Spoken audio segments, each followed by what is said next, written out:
ಬಸವಣ್ಣನೇ ತಾಯಿ, ಬಸವಣ್ಣನೇ ತಂದೆ,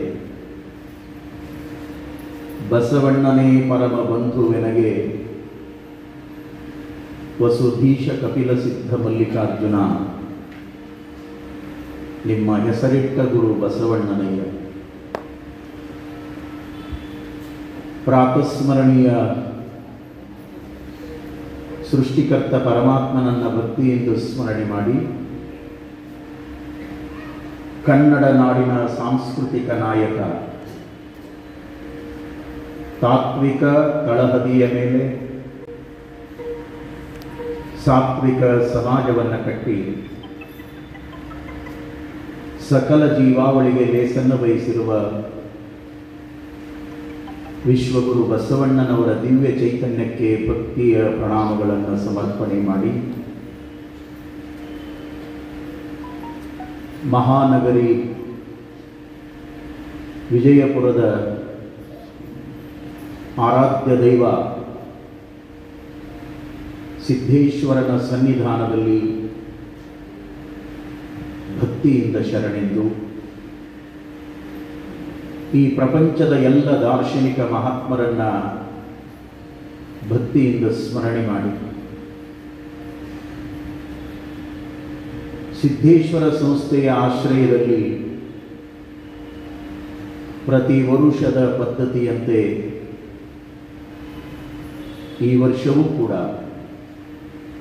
ಶ್ರಾವಣ ಮಾಸದ ಅಂಗವಾಗಿ ಸಾಂಗವಾಗಿ ಸಾಗಿರುವ ಕಲ್ಯಾಣ ದರ್ಶನ ಪ್ರವಚನ, ಈ ಅಪರೂಪದ ಕಾರ್ಯಕ್ರಮವನ್ನು ಸಂಯೋಜನೆ ಮಾಡುವುದರ ಮೂಲಕ ನಾವೆಲ್ಲರೂ ಕೂಡ ಭಕ್ತಿಯಿಂದ ಸೇರುವಂತೆ ಮಾಡಿರುವ ಸಿದ್ದೇಶ್ವರ ಸಂಸ್ಥೆಯ ಅಧ್ಯಕ್ಷರನ್ನೊಳಗೊಂಡು ಎಲ್ಲ ಆತ್ಮೀಯ ಪದಾಧಿಕಾರಿಗಳೇ, ನಮ್ಮೊಂದಿಗೆ ಸಂಗೀತದ ಸೇವೆಯನ್ನು ಗೈಯುತ್ತಿರುವಂಥ ನಾಡಿನ ಹೆಸರಾಂತ ಆತ್ಮೀಯ ಕಲಾಬಳಗವೇ, ನಿತ್ಯ ಭಕ್ತಿಯಿಂದ, ಶ್ರದ್ಧೆಯಿಂದ, ವಿಶ್ವಾಸದಿಂದ ಕಲ್ಯಾಣ ದರ್ಶನದ ಶರಣರ ಅರಿವಿನ ಅನುಭವದ ಮಾತುಗಳನ್ನು ಶ್ರವಣ ಮಾಡುವುದರ ಮೂಲಕ ಸದ್ಗತಿಯನ್ನು ಹೊಂದಬೇಕು ಅನ್ನುವಂಥ ಸದುದ್ದೇಶಕ್ಕಾಗಿ ಸಮ್ಮಿಳಿತರಾಗಿರುವಂಥ ಎಲ್ಲ ಆತ್ಮೀಯ ಶರಣ ಬಂಧುಗಳೇ, ಶ್ರದ್ಧೆಯ ನನ್ನ ತಾಯಂದಿರ ಬಳಗವೇ, ಸೇವಾಕರ್ತರೇ, ಅಂತರ್ಜಾಲದ ಮೂಲಕ ವೀಕ್ಷಣೆ ಮಾಡುತ್ತಿರುವ ಎಲ್ಲ ಆತ್ಮೀಯ ಬಂಧುಗಳೇ, ತಮ್ಮೆಲ್ಲರಿಗೂ ಕೂಡ ಆತ್ಮೀಯವಾಗಿರುವಂಥ ಶರಣಾರ್ಥಿಗಳು. ಇದು ಕಲ್ಯಾಣ ದರ್ಶನ. ಭವ್ಯ ಭಾರತದ ಷಡ್ ದರ್ಶನಗಳು ಒಂದು ಕಡೆ ಇದ್ದಾವೆ. ಈ ದೇಶದ ಮಹಾನುಭಾವರು ಸಾವಿರ ವರ್ಷಗಳ ಹಿಂದೆ ಇಡೀ ಮಾನವ ಜಗತ್ತಿನ ಕಲ್ಯಾಣಕ್ಕಾಗಿ ಷಡ್ ದರ್ಶನಗಳನ್ನು ಕೊಟ್ಟಿದ್ದಾರೆ. 6 ದರ್ಶನಗಳು ಭಾರತೀಯರ ಅಪರೂಪದ ದರ್ಶನಗಳು. ಗೌತಮ ಮಹರ್ಷಿಗಳಿಂದ ಅರ್ಪಿತವಾಗಿರುವಂಥ ನ್ಯಾಯ ದರ್ಶನ ಈ ದೇಶದ ಮೊದಲ ದರ್ಶನ, ನ್ಯಾಯ ದರ್ಶನ. ಎರಡನೇದು ಕಣಾದ ಮಹರ್ಷಿಗಳಿಂದ ಕೊಡಲ್ಪಟ್ಟಿರುವ ವೈಶೇಷಿಕ ದರ್ಶನ. ಮೂರನೇದು ಕಪಿಲ ಮಹರ್ಷಿಗಳಿಂದ ನೀಡಲ್ಪಟ್ಟಿರುವಂಥ ಸಾಂಖ್ಯ ದರ್ಶನ. ನಾಲ್ಕನೇದು ಪತಂಜಲರಿಂದ ನೀಡಲ್ಪಟ್ಟಿರುವಂಥ ಯೋಗ ದರ್ಶನ. ಹಾಗೆಯೇ ಜೈಮಿನಿಯಿಂದ ನೀಡಲ್ಪಟ್ಟಿರುವಂಥ ಪೂರ್ವ ಮೀಮಾಂಸೆ, ವ್ಯಾಸರಿಂದ ನೀಡಲ್ಪಟ್ಟಿರುವಂಥ ಉತ್ತರ ಮೀಮಾಂಸೆ. ಇವು ಭಾರತ ದೇಶದ ಸನಾತನ ಪರಂಪರೆಯ ಷಟ್ ದರ್ಶನಗಳು, 6 ದರ್ಶನಗಳು. ಈ ಷಟ್ ದರ್ಶನಗಳನ್ನು ಮೀರಿ ಕನ್ನಡ ನಾಡಿನ ಇತಿಹಾಸದ ಭವ್ಯ ಪರಂಪರೆಯಲ್ಲಿ 900 ವರ್ಷಗಳ ಹಿಂದೆ 12ನೇ ಶತಮಾನದಲ್ಲಿ ಇಡೀ ವಿಶ್ವಕ್ಕೆ, ಇಡೀ ಮಾನವ ಕುಲಕ್ಕೆ ಒಂದು ಅಪರೂಪದ ಅರಿವಿನ ದರ್ಶನ ಲಭ್ಯವಾಯಿತು. ಆ ದರ್ಶನವನ್ನೇ ನಾವು ಕಲ್ಯಾಣ ದರ್ಶನ ಅಂತ ಕರೀತೇವೆ. ಅದು ಕಲ್ಯಾಣದಿಂದ ಮೂಡಿ ಬಂದಿರುವ ದರ್ಶನ, ಅದು ಕಲ್ಯಾಣ ದರ್ಶನ. ಅದು ಶರಣರ ದರ್ಶನ, ಅದು ವಚನ ದರ್ಶನ, ಅದು ಅನುಭವ ದರ್ಶನ. ಈ 6 ದರ್ಶನಗಳು ಸಂಸ್ಕೃತ ಭಾಷೆಯಲ್ಲಿ ಇದ್ರೆ, ಕಲ್ಯಾಣ ದರ್ಶನ ನಮ್ಮ ತಾಯಿ ನುಡಿಯಲ್ಲಿ ಇರುವಂತಹದ್ದು. ಕನ್ನಡಿಗರ ಮಾತೃಭಾಷೆ ಕನ್ನಡ. ಇವತ್ತು ಕನ್ನಡ ಸಾಹಿತ್ಯದ ದಿಗ್ಗಜರು ಜ್ಞಾನಪೀಠ ಪ್ರಶಸ್ತಿಯನ್ನು ಪಡೆದಿರುವಂತಹ ರಾಷ್ಟ್ರಕವಿ ಕುವೆಂಪು ಆಗಲಿ, ಇನ್ನುಳಿದ ಎಲ್ಲ ಮಹನೀಯರಾಗಲಿ, ಅವರೆಲ್ಲರೂ ಕೂಡ ಹೃದಯ ತುಂಬಿ ಹೇಳಿದ ಒಂದು ಮಾತು, ಈ ವಿಶ್ವಕ್ಕೆ ಕನ್ನಡಿಗರ ಕೊಡುಗೆ, ಕನ್ನಡ ಸಾಹಿತ್ಯದ ಕೊಡುಗೆ, ಈ ಅಪರೂಪದ ಪ್ರಶ್ನೆ ಬಂದಾಗ ಅವರೆಲ್ಲ ಮಹನೀಯರು ಒಗ್ಗರಲಿನಿಂದ ಒಂದು ಮಾತನ್ನು ಹೇಳಿದ್ದಾರೆ. ವಿಶ್ವಕ್ಕೆ ಕನ್ನಡ ಸಾಹಿತ್ಯದ ಅಪರೂಪದ ಕೊಡುಗೆ ಅಂದ್ರೆ ಅದು ವಚನ ಸಾಹಿತ್ಯ, ವಚನ ಸಾಹಿತ್ಯ, ವಚನ ಸಾಹಿತ್ಯ. ಅದುವೇ ಕಲ್ಯಾಣ ದರ್ಶನ. ಸಕಲರ ಕಲ್ಯಾಣವನ್ನು ಬಯಸುವಂತ ದರ್ಶನ. ಕಲ್ಯಾಣದ ಶರಣರು ಒಂದು ಜಾತಿ, ಕುಲ, ಗೋತ್ರ, ಪಂಥ, ಪಂಗಡ, ಬಡವ, ಬಲ್ಲಿದ, ಗಂಡು, ಹೆಣ್ಣು ಅನ್ನುವಂತ ಭೇದದೊಳಗ ವಿಚಾರಗಳನ್ನು ಕೊಟ್ಟಿಲ್ಲ. ಸಕಲರಿಗೂ ಲೇಸಾಗುವ ಕಲ್ಯಾಣದ ದರ್ಶನವನ್ನು ಕೊಟ್ಟರು. ಅಂತಹ ದರ್ಶನಕ್ಕೆ ಒಂದಿಷ್ಟು ಮಂಕು ಬಂದಾಗ 12ನೇ ಶತಮಾನದಲ್ಲಿ ಅಂತ ಅಪರೂಪದ ಸರ್ವ ಸಮಾನತೆಯ ಸತ್ಯದ ತತ್ವಗಳು ವಚನ ರೂಪದೊಳಗ ಅನುಭವ ಮಂಟಪದ ಮೂಲಕ ಹೊರಗಡೆ ಬಂದಾಗ ಸಂಪ್ರದಾಯವಾದಿಗಳಿಗೆ ಸಹಿಸಿಕೊಳ್ಳಿಕ್ಕೆ ಆಗಲಿಲ್ಲ. ಕೊಂಡಿ ಮಂಚಣ್ಣನಂತ ಕುತಂತ್ರಿಗಳು ಆ ಸಾಹಿತ್ಯವನ್ನ ಮುಗಿಸಬೇಕು ಅಂತ ಪ್ರಯತ್ನ ಪಟ್ಟರು. ಎಷ್ಟೋ ಸಾಹಿತ್ಯವನ್ನು ಸುಟ್ಟರು. ಕಲ್ಯಾಣ ಕ್ರಾಂತಿಯ ನಂತರ ಶರಣರು ತಮ್ಮ ಇಡೀ ಬದುಕನ್ನೇ ಅರ್ಪಣೆ ಮಾಡಿ ವಚನ ಸಾಹಿತ್ಯವನ್ನು ಉಳಿಸಲಿಕ್ಕೆ ಪ್ರಯತ್ನ ಪಟ್ಟರು. ಮಹಾನುಭಾವರಾಗಿರುವಂತ ಹರಳಯ್ಯನಂತವರು,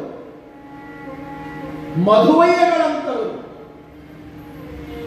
ತಮ್ಮ ಪ್ರಾಣವನ್ನೇ ಬಲಿದಾನವಾಗಿ ನೀಡಿ ಮರಣವೇ ಮಹಾನವಮಿ ಅನ್ನುವಂತಹ ತತ್ವದೊಳಗ ವಚನ ಸಾಹಿತ್ಯದ ಪರಂಪರೆಗೆ ತಮ್ಮನ್ನ ತಾವು ಅರ್ಪಣೆ ಮಾಡಿಕೊಂಡ್ರು. ಅದನ್ನು ಉಳಿಸುವ ಸಲುವಾಗಿ ಬಸವಣ್ಣನವರಿಗೆ ಗಡಿಪಾರು ಶಿಕ್ಷೆಯಾದ ಮೇಲೆ ಅಕ್ಕನಾಗಮ್ಮ, ಮಗನಾಗಿರುವಂತ ಚನ್ನಬಸವಣ್ಣ, ಮಡಿವಾಳ ಮಾಚಿದೇವ, ಅಂಬಿಗರ ಚೌಡಯ್ಯ, ನುಲಿಯ ಚಂದಯ್ಯ, ಹಡಪದ ಅಪ್ಪಣ್ಣನಂತ ಮಹಾನುಭಾವರು ಇದಕ್ಕಾಗಿ ತಮ್ಮನ್ನು ತಾವು ಅರ್ಪಣೆ ಮಾಡಿಕೊಂಡು ಅದನ್ನು ಕಾಪಾಡ್ತಾ ಬಂದು ಮಾರ್ಗ ಮಧ್ಯದಲ್ಲಿ 3-4 ಕಡೆ ಯುದ್ಧ ಆಗ್ತದೆ. ಎಷ್ಟೋ ಜನ ಶರಣರು ಅಳಿದು ಹೋಗ್ತಾರೆ. ಇದನ್ನು ಉಳಿಸಲೇಬೇಕು ಅಂತ ತಿಳ್ಕೊಂಡು ಅಕ್ಕ ನಾಗಮ್ಮನ ಮುಂದಾಳತ್ವದಲ್ಲಿ ಚನ್ನಬಸವಣ್ಣ ದಾಂಡೇಲಿಯ ದಟ್ಟ ಅರಣ್ಯದೊಳಗೆ ಹೋಗಿ ಅದನ್ನು ಉಳಿಸಿದ್ರು ಅಂತ ತಿಳ್ಕೊಂಡೆ. ಇವತ್ತು ಬಯಲಿಗೆ ಬಯಲಾಗಿರುವಂತ ಚನ್ನಬಸವಣ್ಣನ ಆ ಸ್ಥಾನಕ್ಕೆ ನಾವು ಉಳವಿ ಉಳವಿ ಉಳವಿ ಅಂತ ಹೆಸರು ಕೊಟ್ಟಿದ್ದೇವೆ. ಅದು ಸುಮ್ಮನೆ ಉಳವಿ ಕ್ಷೇತ್ರ ಆಗಿಲ್ಲ, ವಚನಗಳನ್ನು ಉಳಿಸಿದ್ರು. ಅದಕ್ಕಾಗಿರಲು ವಚನ ಉಳವಿ, ಕಲ್ಯಾಣ ದರ್ಶನದ ಉಳವಿ, ಅದು ಜಂಗಮ ತತ್ವದ ಉಳವಿ. ಅಂತಹ ವಚನ ಪರಂಪರೆಯೊಳಗ ನೋಡಿ, ಈ ಜಗತ್ತೇ ಕಲ್ಯಾಣವಾಗುವಂತ ವಿಚಾರಗಳಿದ್ದಾವೆ. ಅಳಿದು ಹೋದ ವಚನಗಳು ಎಷ್ಟೋ, ಇವತ್ತು ಉಳಿದಿರುವಂತಹದ್ದು ಕೇವಲ 24,000 ವಚನಗಳು. ಸಾವಿರಾರು ಜನ ತಮ್ಮನ್ನ ತಾವು ಅರ್ಪಣೆ ಮಾಡಿಕೊಂಡು ಅಂತ ವಚನ ಸಾಹಿತ್ಯದಲ್ಲಿ ಹಿಂದುಳಿದಿರುವಂತಹ ದಲಿತ ಮಹಿಳೆಯರು 33 ಜನ ವಚನಕಾರ್ತಿಯರಾಗಿ ವಚನಗಳನ್ನು ಕೊಟ್ಟಾರೆ. ಇಡೀ ಕನ್ನಡ ಸಾಹಿತ್ಯ ಲೋಕದೊಳಗ ಇಂಥ ಭವ್ಯವಾಗಿರುವಂತಹ ಒಂದು ಅದ್ಭುತ ಇತಿಹಾಸವನ್ನ ನಾವು ನೋಡಲಿಕ್ಕೆ ಸಾಧ್ಯವೇ ಇಲ್ಲ. ಅಂತ ಪ್ರಸಂಗ ಆದ ಮೇಲೆ ಭಯಭೀತರಾಗಿರುವಂತ ನಮ್ಮ ಜನಗಳು ವಚನದ ಕಟ್ಟುಗಳನ್ನ, ವಚನಗಳನ್ನ ಬಟ್ಟೆಯೊಳಗೆ ಸುತ್ತಿ ಜಗಲಿ ಮೇಲೆ ಇಡುವಂತ ಪರಂಪರೆ ಪ್ರಾರಂಭ ಆಯಿತು ಲಿಂಗಾಯತರ ಮನೆಗಳಲ್ಲಿ. ಜಗುಲಿ ಅಂತ ಯಾಕೆ ಕಟ್ಟಿದ್ರು ಅಂದ್ರ ಕಂಡ ದೇವರು ತಂದು ಇಡಾಕ ಅಲ್ಲ. ಲಿಂಗಾಯತರ ಮನೆಗಳು ಅಂದ್ರೆ ಒಂದು ಅರ್ಥದೊಳಗ ಮಿನಿ ಮ್ಯೂಸಿಯಂ ಆಗಿರ್ತಾವ. ಎಲ್ಲವೂ ಬಂದು ಕೂಡುವುದು ಅಲ್ಲೇ. ಜಗುಲಿ ಚಂದಾದ ಅರ್ಥ ಅದು ತಿಳ್ಕೋಬೇಕು. ಜಗುಲಿ 3 ಅಕ್ಷರದ ಪದ ಇದು. ಏನು ಜಗುಲಿ? ಜ ಅಂದ್ರೆ ಜಂಗಮ, ಗು ಅಂದ್ರೆ ಗುರು, ಲಿ ಅಂದ್ರೆ ಲಿಂಗ. ಜಂಗಮ ಗುರುಲಿಂಗದ ಸಂಗಮವೇ ಅದು ಜಗುಲಿ. ಜಡ ದೈವವನ್ನು ಇಡುವುದಲ್ಲ. ಯಾವುದು ಜಂಗಮ? ಅನುಭವ ಜಂಗಮ, ವಚನ ಜಂಗಮ, ನಮ್ಮ ಬದುಕಿಗೆ ಜ್ಞಾನದ ಅರಿವಿನ ಬೆಳಕನ್ನು ಕೊಡುವಂತ ವಚನ ತತ್ವದ ಜಂಗಮ. ಅದು ನಮಗೆ ಜಂಗಮವಾಗಬೇಕು, ಅದು ನಮಗೆ ಅರಿವಿನ ಗುರುವಾಗಬೇಕು, ಅದು ನಮಗೆ ಪ್ರಾಣದ ಲಿಂಗವಾಗಬೇಕು ಅನ್ನುವಂಥ ಎತ್ತರದೊಳಗ ಈ ಪರಂಪರೆಗಳನ್ನು ಹಿರಿಯರು ಹುಟ್ಟಾಕ್ಯಾರ, ಉಳಿಸಿದ್ರು. 15ನೇ ಶತಮಾನ ಬರ್ತದೆ. ಅಲ್ಲಿಯವರೆಗೆ ಹೆಂಗ ದೀಪಕ್ಕೆ ಕುಡಿ ಬಂತಲ್ಲ, ಹಂಗ 200 ವರ್ಷಗಳ ಕಾಲ ತೆರೆಮರೆಯೊಳಗೆ ಜನಗಳು ಇದ್ದ ಕಾಲದೊಳಗ 15ನೇ ಶತಮಾನದೊಳಗ ಒಬ್ಬ ಪರಮಯೋಗಿ, ಶಿವಯೋಗಿ ಅವತಾರವನ್ನು ತಾಳ್ತಾನೆ. ಆ ಮಹಾನುಭಾವರೇ ತೋಂಟದ ಸಿದ್ಧಲಿಂಗ ಶಿವಯೋಗಿಗಳು, ಎಡೆಯೂರಿನ ತೋಂಟದ ಸಿದ್ಧಲಿಂಗ ಶಿವಯೋಗಿಗಳು 101 ಜನ ವಿರಕ್ತರನ್ನ ಕಟ್ಟಿಕೊಂಡು ನಾಡನ್ನೆಲ್ಲ ಸಂಚಾರ ಮಾಡ್ತಾ ಭಕ್ತರ ಮನೆಗಳಲ್ಲಿ ಇರುವಂತಹ ವಚನಗಳಿಗೆ ಮತ್ತೊಮ್ಮೆ ಬೆಳಕನ್ನು ಚೆಲ್ಲಿದವರು 15ನೇ ಶತಮಾನದೊಳಗ ತೋಂಟದ ಸಿದ್ಧಲಿಂಗ ಶಿವಯೋಗಿಗಳು. ಅದಾದ ಮೇಲೆ ಮತ್ತೆ 200 ವರ್ಷದ ಮಂಪಲು ಅವಸ್ಥೆ. ಅಂತ ಸಂದರ್ಭದಲ್ಲಿ ಮತ್ತೊಬ್ಬ ಮಹಾನುಭಾವರು ಈ ನಾಡಿನೊಳಗೆ ಅವತಾರವನ್ನು ತಾಳಿದರು. ಅವರೇ ಜೇವರಿಗೆಯ ಷಣ್ಮುಖ ಶಿವಯೋಗಿಗಳು. 17ನೇ ಶತಮಾನದೊಳಗೆ ವಚನ ಪರಂಪರೆಗೆ ಮತ್ತೊಮ್ಮೆ ಬೆಳಕನ್ನು ಚೆಲ್ಲಿದರು. ಅಖಂಡೇಶ್ವರ ಅನ್ನುವಂತ ಅಂಕಿತದ ಜೊತೆಗೆ ವಚನ ಪರಂಪರೆಯನ್ನ ಮತ್ತೆ ಬೆಳೆದಿದ್ರು. ಅದಾದ ಮೇಲೆ 18ನೇ ಶತಮಾನದೊಳಗೆ ಅಥಣಿ ಶಿವಯೋಗಿಗಳಂತವು, ಚಿತ್ತರಗಿ ವಿಜಯ ಮಹಾಂತ ಶಿವಯೋಗಿಗಳಂತವು, ಸಂತೇಕೆಲ್ಲೂರಿನ ಘನಮಠ ಶಿವಯೋಗಿಗಳಂತವು ಆ ಪರಂಪರೆಗೆ ಬೆಳಕನ್ನು ಚೆಲ್ತಾ ಹೊರಟಿರುವಾಗ ಇದೇ ವಿಜಯಪುರ ನೆಲದ ಒಬ್ಬ ಮಹಾಶರಣ ಆ ಪುಣ್ಯಾತ್ಮರನ್ನ ಇವತ್ತು ಈ ಸಂಸ್ಥೆಯಲ್ಲಿ ಕೂತ್ಕೊಂಡು ನಾವು ಪ್ರವಚನವನ್ನು ಮಾಡ್ತಾ ಇದ್ದೇವೆ ಅಂದ್ರೆ ತಾವೆಲ್ಲ ಬಂದು ಇಲ್ಲಿ ಸೇರಿ ಶಿವಾನುಭವದ ಸವಿಯನ್ನ ಸವಿತಾ ಇದ್ದೀರಿ ಅಂದ್ರೆ ಇದಕ್ಕೆ ಬಹಳ ದೊಡ್ಡ ಬೆಳಕನ್ನ ಚೆಲ್ಲಿದವರು ಫಗು ಹಳಕಟ್ಟಿ ಮಹಾಶರಣರು. ಫಗು ಹಳಕಟ್ಟಿ ಶರಣರು ವಕೀಲಕಿ ವೃತ್ತಿಯನ್ನ ಮಾಡ್ತಾ ತಮ್ಮ ಇಡೀ ಬದುಕನ್ನ ವಚನ ಸಾಹಿತ್ಯಕ್ಕಾಗಿ ತ್ಯಾಗ ಮಾಡಿ ಒಂದೊತ್ತಿನ ಗಂಜಿಗೂ ಕೂಡ ಗತಿ ಇಲ್ಲದಂತೆ ದಾಸೋಹ ಮಾಡಿ 2 ವಚನ ಸಂಪುಟಗಳನ್ನ ಕನ್ನಡ ನಾಡಿನೊಳಗ ಹೊರಗೆ ತಂದು ಮನೆಗಳಿಗೆ ಮುಟ್ಟಿಸುವಂತ ಬಹಳ ದೊಡ್ಡ ಕೆಲಸವನ್ನು ಮಾಡಿದರು ಶರಣರು. ಅವರ ಬಗ್ಗೆ ಎಷ್ಟು ಗೌರವ.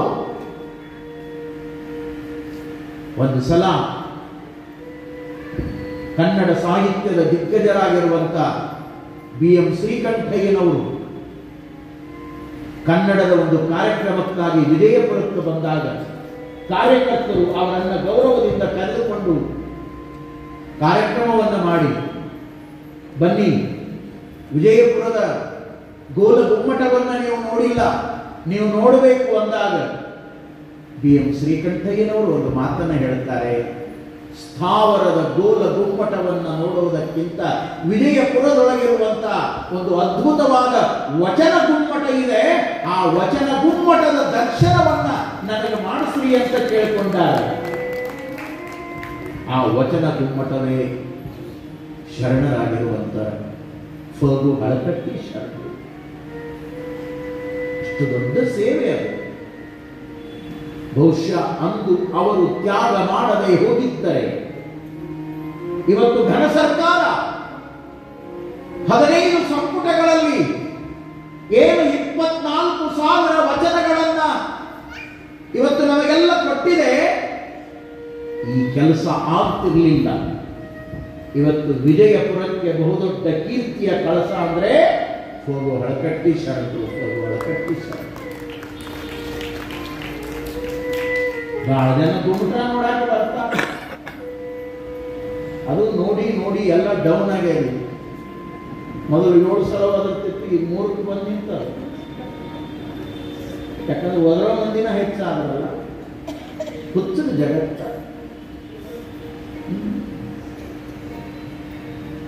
ವಚನ ಗುಮ್ಮಟ ನಮ್ಮ ಬದುಕನ್ನು ಬೆಳಗುತ್ತದೆ, ನಮ್ಮ ಬದುಕನ್ನು ಹಸನ ಮಾಡುತ್ತದೆ, ನಮ್ಮ ಜೀವನಕ್ಕೆ ನಿಜವಾಗಿರುವಂತಹ ಮೌಲ್ಯವನ್ನು ತಿಳಿಸಿಕೊಡುತ್ತದೆ.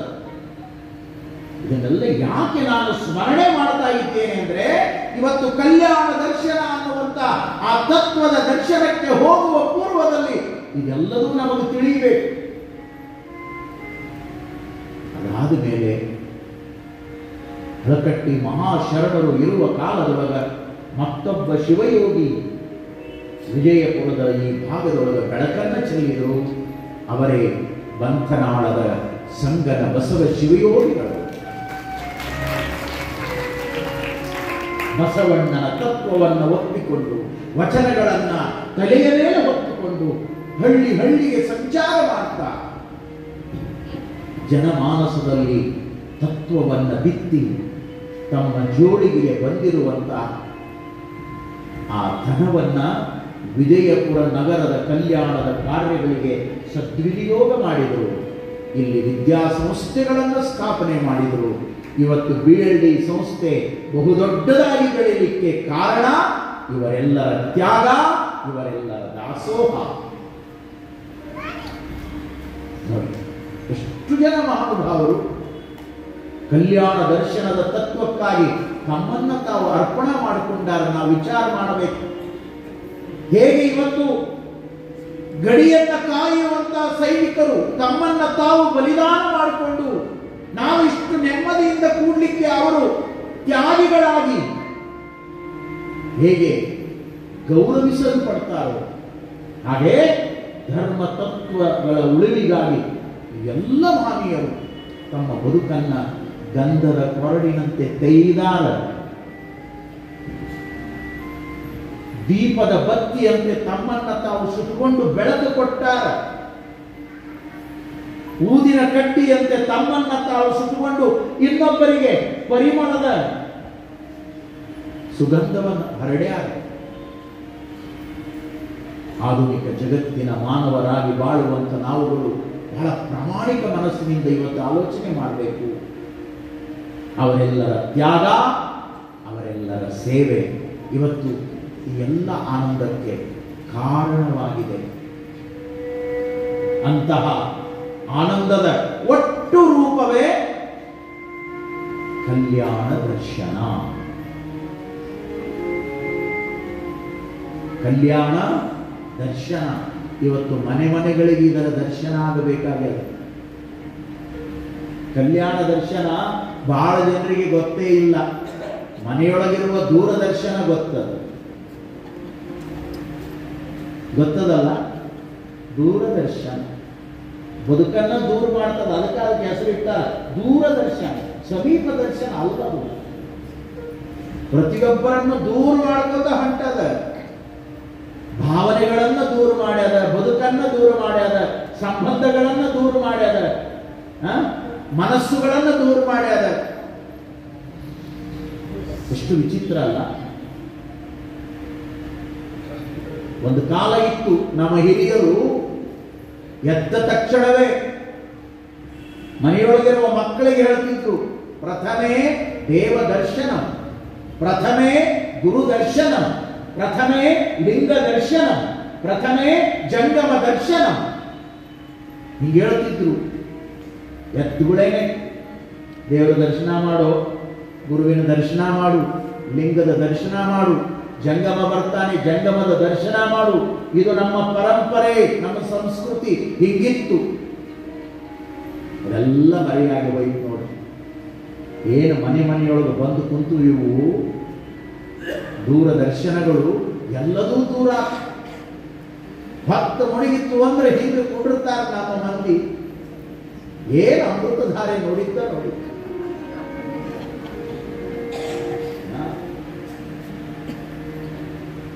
ತಮ್ಮ ಬದುಕು ಅಸತ್ಯದೊಳಗದ, ಆದರೆ ಸತ್ಯ ನೋಡ್ತಾರೆ. ನೋಡೋದಿಲ್ಲ. ಪುಟ್ಟಕ್ಕನ ಬದುಕನ್ನು ನೋಡ್ತಾರೆ. ಎಷ್ಟು ವಿಚಾರ ಮಾಡಬೇಕು ನಾವು. ನೋಡಬಾರದು ಅಂತಲ್ಲ, ಯಾವುದನ್ನ ನೋಡೋದ್ರಿಂದ ಏನು ಒಳ್ಳೆಯದು ಸಿಗ್ತದನ್ನುವಂತ ಅರಿವು ಕೂಡ ನಮಗೆ ಬೇಕಲ್ಲ.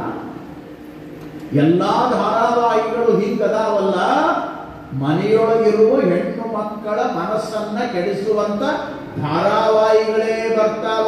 ಅತ್ತಿದೊಂದು ಗಾದ್ಲ, ಸೊಸಿದೊಂದು ಗಾದ್ಲ, ಇಲ್ಲ ಅಕ್ಕ ತಂಗಿಯರ ಗಾದ್ಲ. ಏನು ದಿವ್ಯ, ಏನು ಸತ್ಯ, ಏನಕ್ಕ, ಏನು ತಂಗಿ, ಇವರು ನಮಗೆ ಆದರ್ಶ ಆಗ್ಬೇಕಾ? ವಿಚಾರ ಮಾಡಿ. ಎಷ್ಟು ವಿಚಿತ್ರ ವರ್ತನೆಗಳು. ಏನು ಲಕ್ಷ್ಮೀ ನಿವಾಸ, ಏನು ರೊಕ್ಕದ ಹಪಾಪಿ. ಅವ ಬರೇ ಕೂಡಿಸೇ ಇಡ್ತಾನೆ, ಕೂಡಿಸಿಟ್ಟಿದ್ದನ್ನು ತೊಳೆದು ಮಾಡ್ಕೊಂಡು ಹೋದೊಬ್ಬ. ಇದನ್ನು ನೋಡುದು, ಕಣ್ಣು ಅರಳಿಸ್ಕೊಂಡು ನೋಡುದು. ವಯಸ್ಸಾದವರಂತೂ ಕತಿ ಮುಗಿದು ಹೋಗ್ಯಾರ. ಹಳ್ಳಿಯಾಗ ಊರಾಗ 10 ಮಣಿಗೆ ದೊಡ್ಡ ಜಗಳ ಮನ್ಯಾಗ ಟಿವಿ ಸಲುವಾಗಿ. ಇವು ಒಂದು ಹಚ್ಕೊಂಡು ಕೂತಿರ್ತಾವ, ಹುಡುಗರು ಬಂದು ಬೇರೆ ಹಚ್ತಾವ. ಅದಕ್ಕಾಗಿ ರಂಪ ರಾಮಾಯಣ ಪ್ರಥಮೇ ದೇವದರ್ಶನ ಹೋಗ್ಯದ, ದೂರದರ್ಶನ ಬಂದು ಕುಂತದ. ನಮ್ಮ ಭಾವನೆಗಳನ್ನೇ ದೂರ ಮಾಡ್ಕೊತ ಹೊಂಟದ. ಶಿವಮೊಗ್ಗದಲ್ಲಿ ಕನ್ನಡ ಸಾಹಿತ್ಯದ ಸಮ್ಮೇಳನ ಆಯಿತು. ನಾನು ಆ ಕಾರ್ಯಕ್ರಮಕ್ಕೆ ಹೋಗಿದ್ದೆ. ಅಲ್ಲಿ ಚುಟುಕು ಸಾಹಿತ್ಯದ ಒಂದು ವೇದಿಕೆ ಮಾಡಿದ್ದು ಮಧ್ಯಾಹ್ನದೊಳಗೆ. ಆ ಕಾರ್ಯಕ್ರಮದಲ್ಲಿ ಪಾಲ್ಗೊಂಡಾಗ ಒಬ್ಬ ಕವಿ ಬಂದ ವೇದಿಕೆ ಮೇಲೆ ಚುಟುಕು ಸಾಹಿತ್ಯವನ್ನು ವಾಚನ ಮಾಡಲಿಕ್ಕೆ. ಅವ ಎಷ್ಟು ಚಂದ ವಾಚನ ಮಾಡಿದ ಅಂದ್ರೆ ಅದನ್ನ ನನ್ನ ಡೈರಿಯೊಳಗೆ ಅವತ್ತೇ ಬರ್ಕೊಂಡು ಬಂದೆ. ಅದು ಈ ಡೈರಿಯಾಗೂ ಭಾಳ ಫಿಕ್ಸ್ ಆಗಿ ಉಳಿದು ಬಿಟ್ಟದ. ಅದು ಬರದ ಎಷ್ಟೋ ದಿನ ಆಯ್ತು, ಆದ್ರೆ ಇಲ್ಲಿ ಉಳಿದದ್ದು. ಅವ ಬಂದ ಇಟ್ಟು ಚಂದ ಹೇಳಿದ, ನಮ್ಮ ಮನೆಯ ಟಿವಿ ಕೆಟ್ಟಿತು, ಕೆಟ್ಟ ದಿನವೇ ನಮ್ಮ ಬಾಳು ನೆಟ್ಟಗಾಯಿತು. ಎಷ್ಟು ಚಂದ ಬರ ನೋಡು. ಈಗಿನ ಹುಡುಗರಂತಾವ, ಸ್ವಾಮೀಜಿ ಬಹಳ ಹಳೆ ಕಥೆ ಹೇಳ್ತೀರಿ ನೀವು. ನಮ್ಮ ಮನೆಯ ಟಿವಿ ಕೆಟ್ಟಿತ್ತು, ಓಕೆ, ಅದ್ರ ಮೂಲ್ಯಾಗ ಇಟ್ಬಿಟ್ಟಿವಿ, ಕೈಯಾಗ ಬಂದಾವ.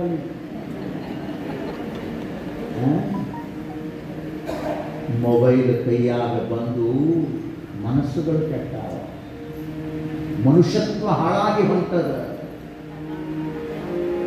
ನೋಡ್ತೀವಲ್ಲ, ಹಿಂಗೆ ಹಿಡ್ಕೊಂಡು ಕುಂತಿರ್ತಾವ ಹುಡುಗರು, ವಯಸ್ಸಿನ ಹುಡುಗರು. ಯಾವ ವಯಸ್ಸಿನೊಳಗೆ ಪರಿಶ್ರಮ ಪಟ್ಟು ದುಡಿಬೇಕು, ಮನೆತನ ಪ್ರಪಂಚ ಮಾಡಬೇಕು, ಉದ್ಯೋಗ ಮಾಡಬೇಕು, ವ್ಯವಹಾರ ಮಾಡಬೇಕು. ಹಳ್ಳಿಯಾಗ ಹೋಗಿ ನೋಡ್ರಿ ನೀವು, ಅಗಸಿ ಕಟ್ಟಿಗೆ, ಗಿಡದ ಕಟ್ಟಿಗೆ ಹುಡುಗರು ಹೆಂಗೆ ಕುಂದಿರ್ತಾವು. ಮುಂಜಾನೆ ಊಟ ಮಾಡಿ ಬಂದು ಕಟ್ಟಿಗೆ ಕುಂತ್ರ ಹಸುವಾಗತನ, ಬೇರೆ ಅವ್ರಿಗೆ ಕೆಲಸ ಏನೇನೂ ಇಲ್ಲ. ಸ್ವಾಮಿ ಹಿಡ್ಕೊಳ್ಳೋದು.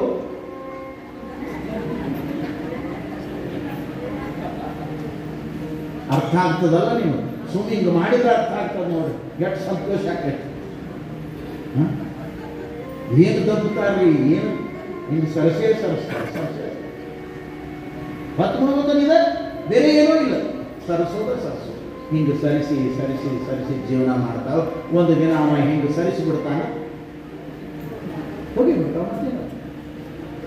ಇದಕ್ಕಾಗಿ ಬಂದದೇನು ಬದುಕು, ಇದಕ್ಕಾಗಿ ಜೀವನವೇನು?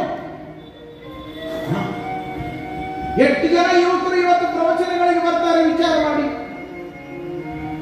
ಅವರು ಬರ್ತೀವಿ ಅಂದ್ರು ನೀವು ದೊಡ್ಡವರು. ಈಗ ಪ್ರವಚನ ಕೇಳೋದು ನಮ್ಮನ್ನು ಬೆಳ್ಳಗಾದ ಮೇಲೆ ನೀವೇನು ಹಗರು ಇರಂಗಿಲ್ಲ. ನೀವು ಮೊಮ್ಮಕ್ಕಳು ಬರ್ತೀವಿ ಅಂದ್ರೆ ಅಲ್ಲೇ ಮಾಡ್ತೀವಿ, ಬಂದು ನಮಗೆ ಅದು ಮನ್ಯಾಗ ನಿಂತಿ ಬರೋಂಗಿಲ್ಲ ಅಂತ ಅಲ್ಲಿ ಹೋಗ್ತೀವಿ. ಇಂಥ ವ್ಯವಸ್ಥೆ ಸಮಾಜದೊಳಗೆ ಹೆಚ್ಚಾಕೋತಾ ಹೋದ್ರೆ ಇನ್ನು ದಾರಿ ತೋರುವವರಾರು ಈ ಜಗತ್ತಿಗೆ ವಿಚಾರ ಮಾಡಿ. ಆವಾಗ ನಿನ್ನ ಜನ್ಮ ಪಾವನ,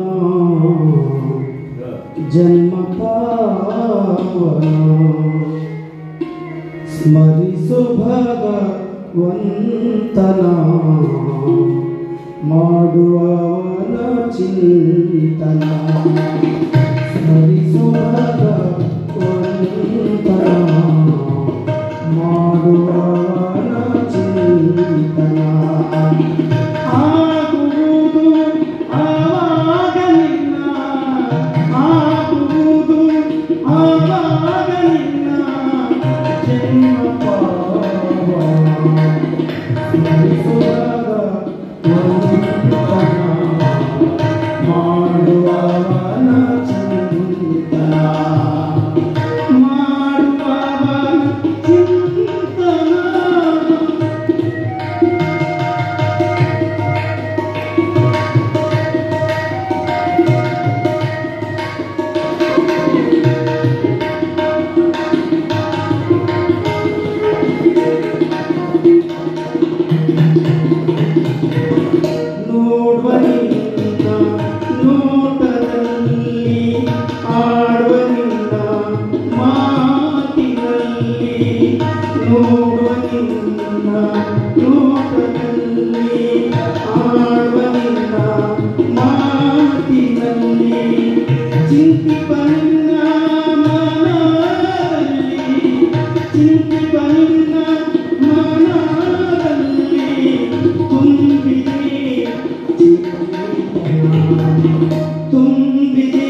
ಕವಿಯ ಭಾವ ಎಷ್ಟು ಅಪರೂಪ ನೋಡಿ.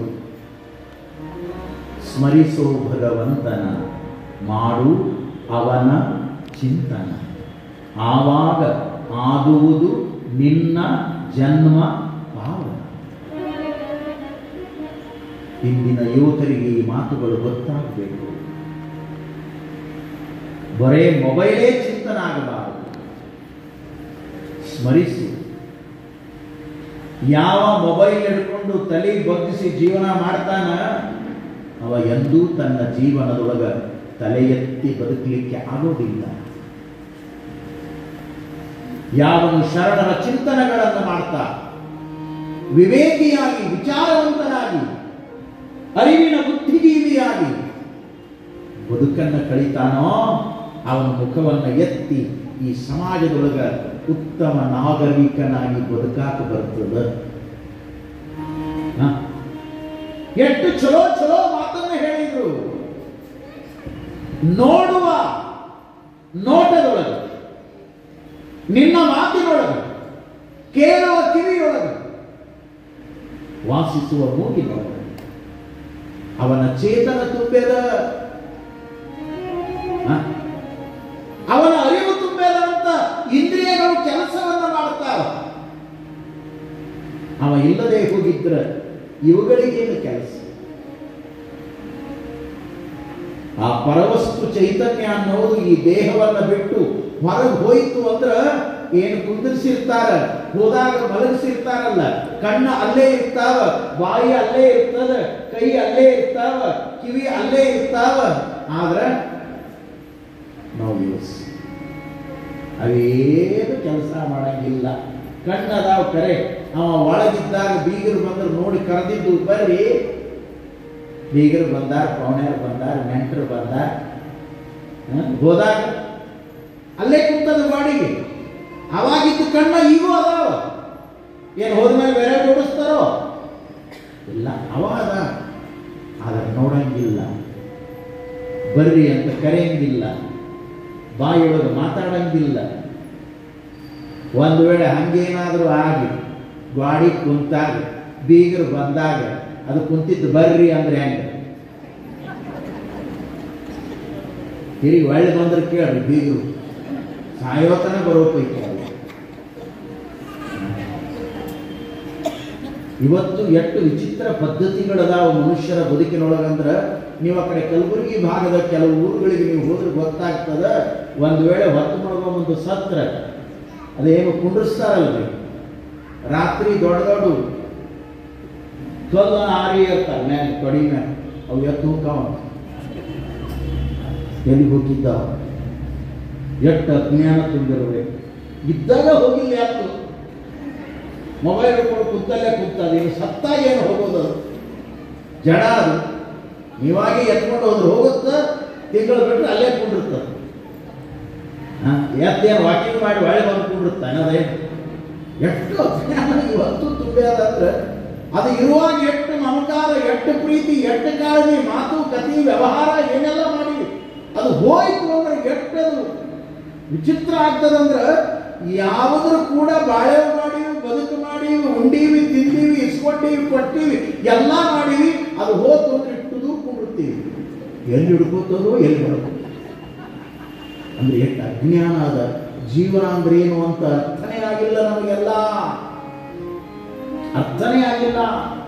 ಅದಕ್ಕೆ ಅಪ್ಪ ಬಸವಣ್ಣನವರು ಹೇಳ್ತಾರೆ, ಕಣ್ಣೊಳಗೆ ಕಣ್ಣಿತ್ತು ಕಾಣಲೇಕೆ ಅರಿಯರಯ್ಯ, ಕಿವಿಯೊಳಗೆ ಕಿವಿ ಇತ್ತು ಕೇಳಲೇಕೆ ಅರಿಯರಯ್ಯ, ಘ್ರಾಣದೊಳಗೆ ಘ್ರಾಣವಿತ್ತು ವಾಸಿಸಲೇಕೆ ಅರಿಯರಯ್ಯ, ಜಿವ್ವೆಯೊಳಗೆ ಜಿವ್ವೆ ಇತ್ತು ರುಚಿಸಲೇಕೆ ಅರಿಯರಯ್ಯ.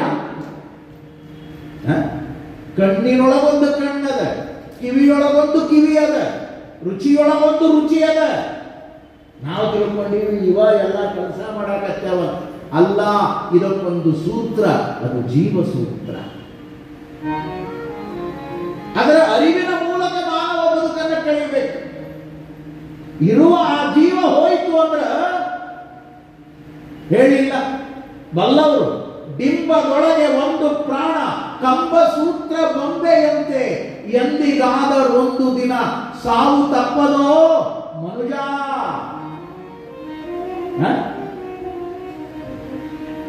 ಏನೆಲ್ಲ ಚೆಲುವ ಬೊಂಬೆಯಾಗಿ ಜೀವನ ಕಳೀತಿದಿ ಖರೆ, ಆದ್ರೂ ಒಂದು ದಿನ ಆ ಚೆಲುವು ಮಣ್ಣಲ್ಲಿ ಮಣ್ಣಾಗಿ ಹೋಗ್ತದೆ.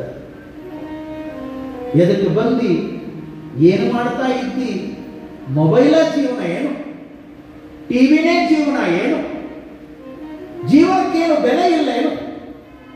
ಹೋದ ಸಂಪತ್ತನ್ನು ಪುನಃ ದುಡಿದು ಬೆಳೆಸ್ಬೋದು. ಯಾರಾದ್ರೂ ಸ್ನೇಹಿತರು ಎಲ್ಲಿಯಾದ್ರೂ ನಮ್ಮನ್ನು ಬಿಟ್ಟು ಹೋದ್ರೆ ಮತ್ತೆ ಎಷ್ಟೋ ವರ್ಷಕ್ಕೆ ಅವ್ರನ್ನ ಪರಿಚಯ ಮಾಡಿಕೊಂಡು ಮತ್ತೆ ಕೂಡಬಹುದು, ಸೇರಬಹುದು. ಒಂದಿಷ್ಟು ಬದುಕಿನೊಳಗೆ ಏನಾದರೂ ಕಳ್ಕೊಂಡ್ರೆ ಮತ್ತೆ ಪಡ್ಕೋಬಹುದು. ಆದ್ರೆ ಒಂದು ಸಲ ಇದೇನು ಹೋಗ್ತದಲ್ಲ, ಯಾರು ಈ ಜಗತ್ತಿನೊಳಗೆ ಮರಳಿ ಪಡ್ಕೊಳ್ಳೋಕ್ಕಾಗೋದಿಲ್ಲ. ಇದರ ಅರಿವಿನ ಪ್ರಜ್ಞೆಯನ್ನು ತಿಳಿಸೋದೇ ಕಲ್ಯಾಣ ದರ್ಶನ. ನೀನು ಕಲ್ಯಾಣವಾಗುವ ಸಲುವಾಗಿ ಜಗತ್ತಿಗೆ ಬಂದಿಯಪ್ಪ. ಒಂದಿಷ್ಟು ಶರಣರು, ಸಂತರು, ಮಹಾತ್ಮರು, ಅನುಭಾವಿಗಳು, ಅವಧೂತರು, ಆರೂಢರು, ದಾಸವರೇಣ್ಯರು, ಪರಮಜ್ಞಾನಿಗಳು, ತಪಸ್ವಿಗಳು, ಶಿವಯೋಗ ಸಿದ್ಧ ಪುರುಷರು ಹೆಂಗ ಆದರ್ಶದ ಬದುಕನ್ನ ಕಳೆದಾರ, ಒಂದಿಷ್ಟು ಬದುಕಿನೊಳಗ ನೀನು ಕಳೆಯುವ ಪ್ರಯತ್ನ ಮಾಡು. ಅದಕ್ಕಾಗಿ ಇದು ಕಲ್ಯಾಣ ದರ್ಶನ. ಕಲ್ಯಾಣ ಅಂದ್ರ ಮಂಗಲಂ ಶುಭಂ. ಕಲ್ಯಾಣ ಅಂದ್ರ ಅಭಿವೃದ್ಧಿ. ಕಲ್ಯಾಣ ಅಂದ್ರ ಶ್ರೇಯಸ್ಸು. ಕಲ್ಯಾಣ ಅಂದ್ರೆ ಬಹಳ ಸರಳ, ಅರ್ಥ ಆಗುವಂಗೆ ಹೇಳುವುದು ಅಂದ್ರೆ ಒಳ್ಳೆಯದು. ಕಲ್ಯಾಣ ಅಂದ್ರೆ ಒಳ್ಳೆಯದು. ಒಳ್ಳೆಯದನ್ನೇ ಮಾತಾಡು, ಒಳ್ಳೆಯದನ್ನೇ ನೋಡು, ಒಳ್ಳೆಯದನ್ನೇ ಕೇಳು, ಒಳ್ಳೆಯದನ್ನೇ ಊಟ ಮಾಡು, ಒಳ್ಳೆಯ ರೀತಿಯಲ್ಲಿ ಬದುಕು ಮಾಡು, ಒಳ್ಳೆಯ ರೀತಿಯಲ್ಲಿ ಕಾಯಕ ಮಾಡು, ಒಳ್ಳೆಯ ರೀತಿಯಲ್ಲಿ ಗಳಿಸು, ಗಳಿಸಿದ್ದನ್ನು ಒಳ್ಳೆಯ ರೀತಿಯೊಳಗೆ ಬಳಸು. ಒಂದು ದಿನ ಒಳ್ಳೆಯವನಾಗಿ ಆ ಒಳ್ಳೆಯವನ ಪಾದಕ್ಕೆ ಸೇರಿಬಿಡು. ಇಟ್ಟೇ ಜೀವನ ಅದ, ಬೇರೆ ಏನದ ಹೇಳು. ಇವತ್ತಿನ ಯುವಕರಿಗೆ ಒಂದು 8 ಸೂತ್ರ ಹೇಳ್ತೀನಿ ನಾನು. ಬಹಳ ಕಡೆ ಇದನ್ನೇ ಹೇಳ್ತಿರ್ತೀನಿ. ಈಗಿನ ಮಕ್ಕಳಿಗೆ ಇದು ಅರ್ಥ ಆಗಬೇಕು. ಈ ಜೀವನದೊಳಗೆ ಕಲ್ಯಾಣದ ದರ್ಶನವಾಗಬೇಕು ಅಂದ್ರೆ ಒಂದು 8 ಸೂತ್ರಗಳು, ಎಲ್ಲರಿಗೂ ಅನ್ವಯಿಸುವ ಸೂತ್ರಗಳು ಇವತ್ತಿನ ದಿನಮಾನದ ಜನರಿಗೆ. ಮೊದಲನೇದು, ಬೇಗನೆ ಏಳಬೇಕು. ಜೀವನ ಆನಂದವಾಗಿರಬೇಕು ಅಂದ್ರೆ ಬೇಗನೆ ಏಳಬೇಕು. ಈಗ ನಸಿಗಿನಾಗ ಎದ್ದೇಳೋರು ಇಲ್ಲ. ಯಾಕಂದ್ರೆ ಬೆಳತನ ಎದ್ದಿರ್ತಾವ, ಬೆಳಗಂಜಲ್ಲಿ ಮಲಗ್ತಾವ. ದೇವರು 10 ಮಣಿಗೆ ಕತ್ಲ ಯಾಕೆ ಮಾಡ್ತಾನಂದ್ರ ಪ್ರಕೃತಿಯೊಳಗಿರುವ ಸತ್ಯವನ್ನ ನಾವು ತಿಳ್ಕೋಬೇಕು. ಹಗಲ 12 ತಾಸು ಏನು ಪರಿಶ್ರಮ ಪಟ್ಟು ಕಾಯಕಷ್ಟ ಮಾಡಿ ಪರಿಶ್ರಮ ಪಟ್ಟಿದೆಲ್ಲ, ಅದರ ದಣಿವನ್ನ ಆರಿಸಿಕೊಂಡು ನೆಕ್ಸ್ಟ್ ಡೇ ಮಾರ್ನಿಂಗ್ ಫ್ರೆಶ್ ಆಗಿ ಎದ್ದು ನಿನ್ನ ಜೀವನದ ಚಟುವಟಿಕೆ ಆರಂಭ ಆಗುವ ಸಲುವಾಗಿನೇ ದೇವರು ಸೃಷ್ಟಿಯೊಳಗೆ ರಾತ್ರಿ ಅನ್ನುವುದನ್ನು ಮಾಡಿ ನಿದ್ರೆ ಅನ್ನುವುದನ್ನು ಎಲ್ಲರಿಗೂ ಕೊಟ್ಟ. ನಿದ್ರೆ ಬದುಕಿನ ಬಹಳ ದೊಡ್ಡ ಸಂಪತ್ರಿ. ಅದು ಹುಡುಗಾಟಿ ಮಾತಲ್ಲ. ನಿದ್ರೆಯಂತ ಸಂಪತ್ತು ಯಾವುದೂ ಇಲ್ಲ. ಸುಖವಾದ ನಿದ್ರೆ ಅದು ಆರೋಗ್ಯದ ಭಾಗ್ಯ, ಬಹಳ ದೊಡ್ಡ ಮೆಡಿಸನ್ ಅದು. ಆದ್ರೆ ಎಲ್ಲಿದೆ ಇವತ್ತಿನ ಕಾಲದೊಳಗೆ AC ರೂಮ್ನ್ಯಾಗ ಮಲಗಿದ್ರು ನಿದ್ದಿಲ್ಲ ಮಂದಿ. ಯಾಕಂದ್ರೆ ಬುದ್ಧಿ ಕೆಡಿಸ್ಕೊಂಡ. ನಿದ್ಗೇಡಿ ಬುದ್ಧಿಗೇಡಿ ಅಂತಾರೆ ನೋಡಿ, ಹಿರಿಯರು ಅಂದಾರ ಈ ಮಾತು. ನಿದ್ಗೇಡಿ ಬುದ್ಧಿಗೇಡಿ. ಮತ್ತು ಬುದ್ಧಿಗೇಡಿಗಳು ಹೆಚ್ಚಾದ್ರೆ ದುರಂತಗಳು ಹೆಚ್ಚಾಗ್ತಾವ. ಮಾನವ ಸಮಾಜದೊಳಗೆ ದೊಂಬೆಗಳಾಗ್ತಾವ, ಗಲಾಟೆಗಳಾಗ್ತಾವ, ಅನ್ಯಾಯಗಳಾಗ್ತಾವ, ಅತ್ಯಾಚಾರಗಳಾಗ್ತಾವ, ಮೋಸಗಳಾಗ್ತಾವ, ವಂಚನೆಗಳಾಗ್ತಾವ. ಇದಕ್ಕೆ ಕಾರಣ ಏನು ಅಂದ್ರೆ ಬುದ್ಧಿಗೇಡಿ ಬದುಕು. ಅವಿವೇಕಿಗಳು, ಅಜ್ಞಾನಿಗಳು, ತಿಳಿಲಾದವರು ಒಳ್ಳೆಯದನ್ನು ಮಾಡೋದಿಲ್ಲ, ಕೆಟ್ಟದ್ದನ್ನು ಮಾಡಾಕ ಪ್ರಯತ್ನ ಪಡ್ತಾರೆ. ಅಂತ ಕೆಟ್ಟತನ ದೂರವಾಗುವ ಸೂತ್ರವೇ ಅದು ಕಲ್ಯಾಣ ದರ್ಶನ. ಏನು ಶರಣರು ಬದುಕಿಯಾದ್ರಿ, ಅವರ ಬದುಕಿನ ಒಂದೊಂದು ಚರಿತ್ರೆ, ಒಂದೊಂದು ಪ್ರಸಂಗ, ಒಂದೊಂದು ಸಂದರ್ಭ ಏನು ಅದ್ಭುತ. 900 ವರ್ಷಗಳಾದರೂ ಕೂಡ ಇಂದಿಗೂ ನಿತ್ಯ ನೂತನ ಶರಣರ ವಿಚಾರಗಳು, ಶರಣರ ತತ್ವಗಳು.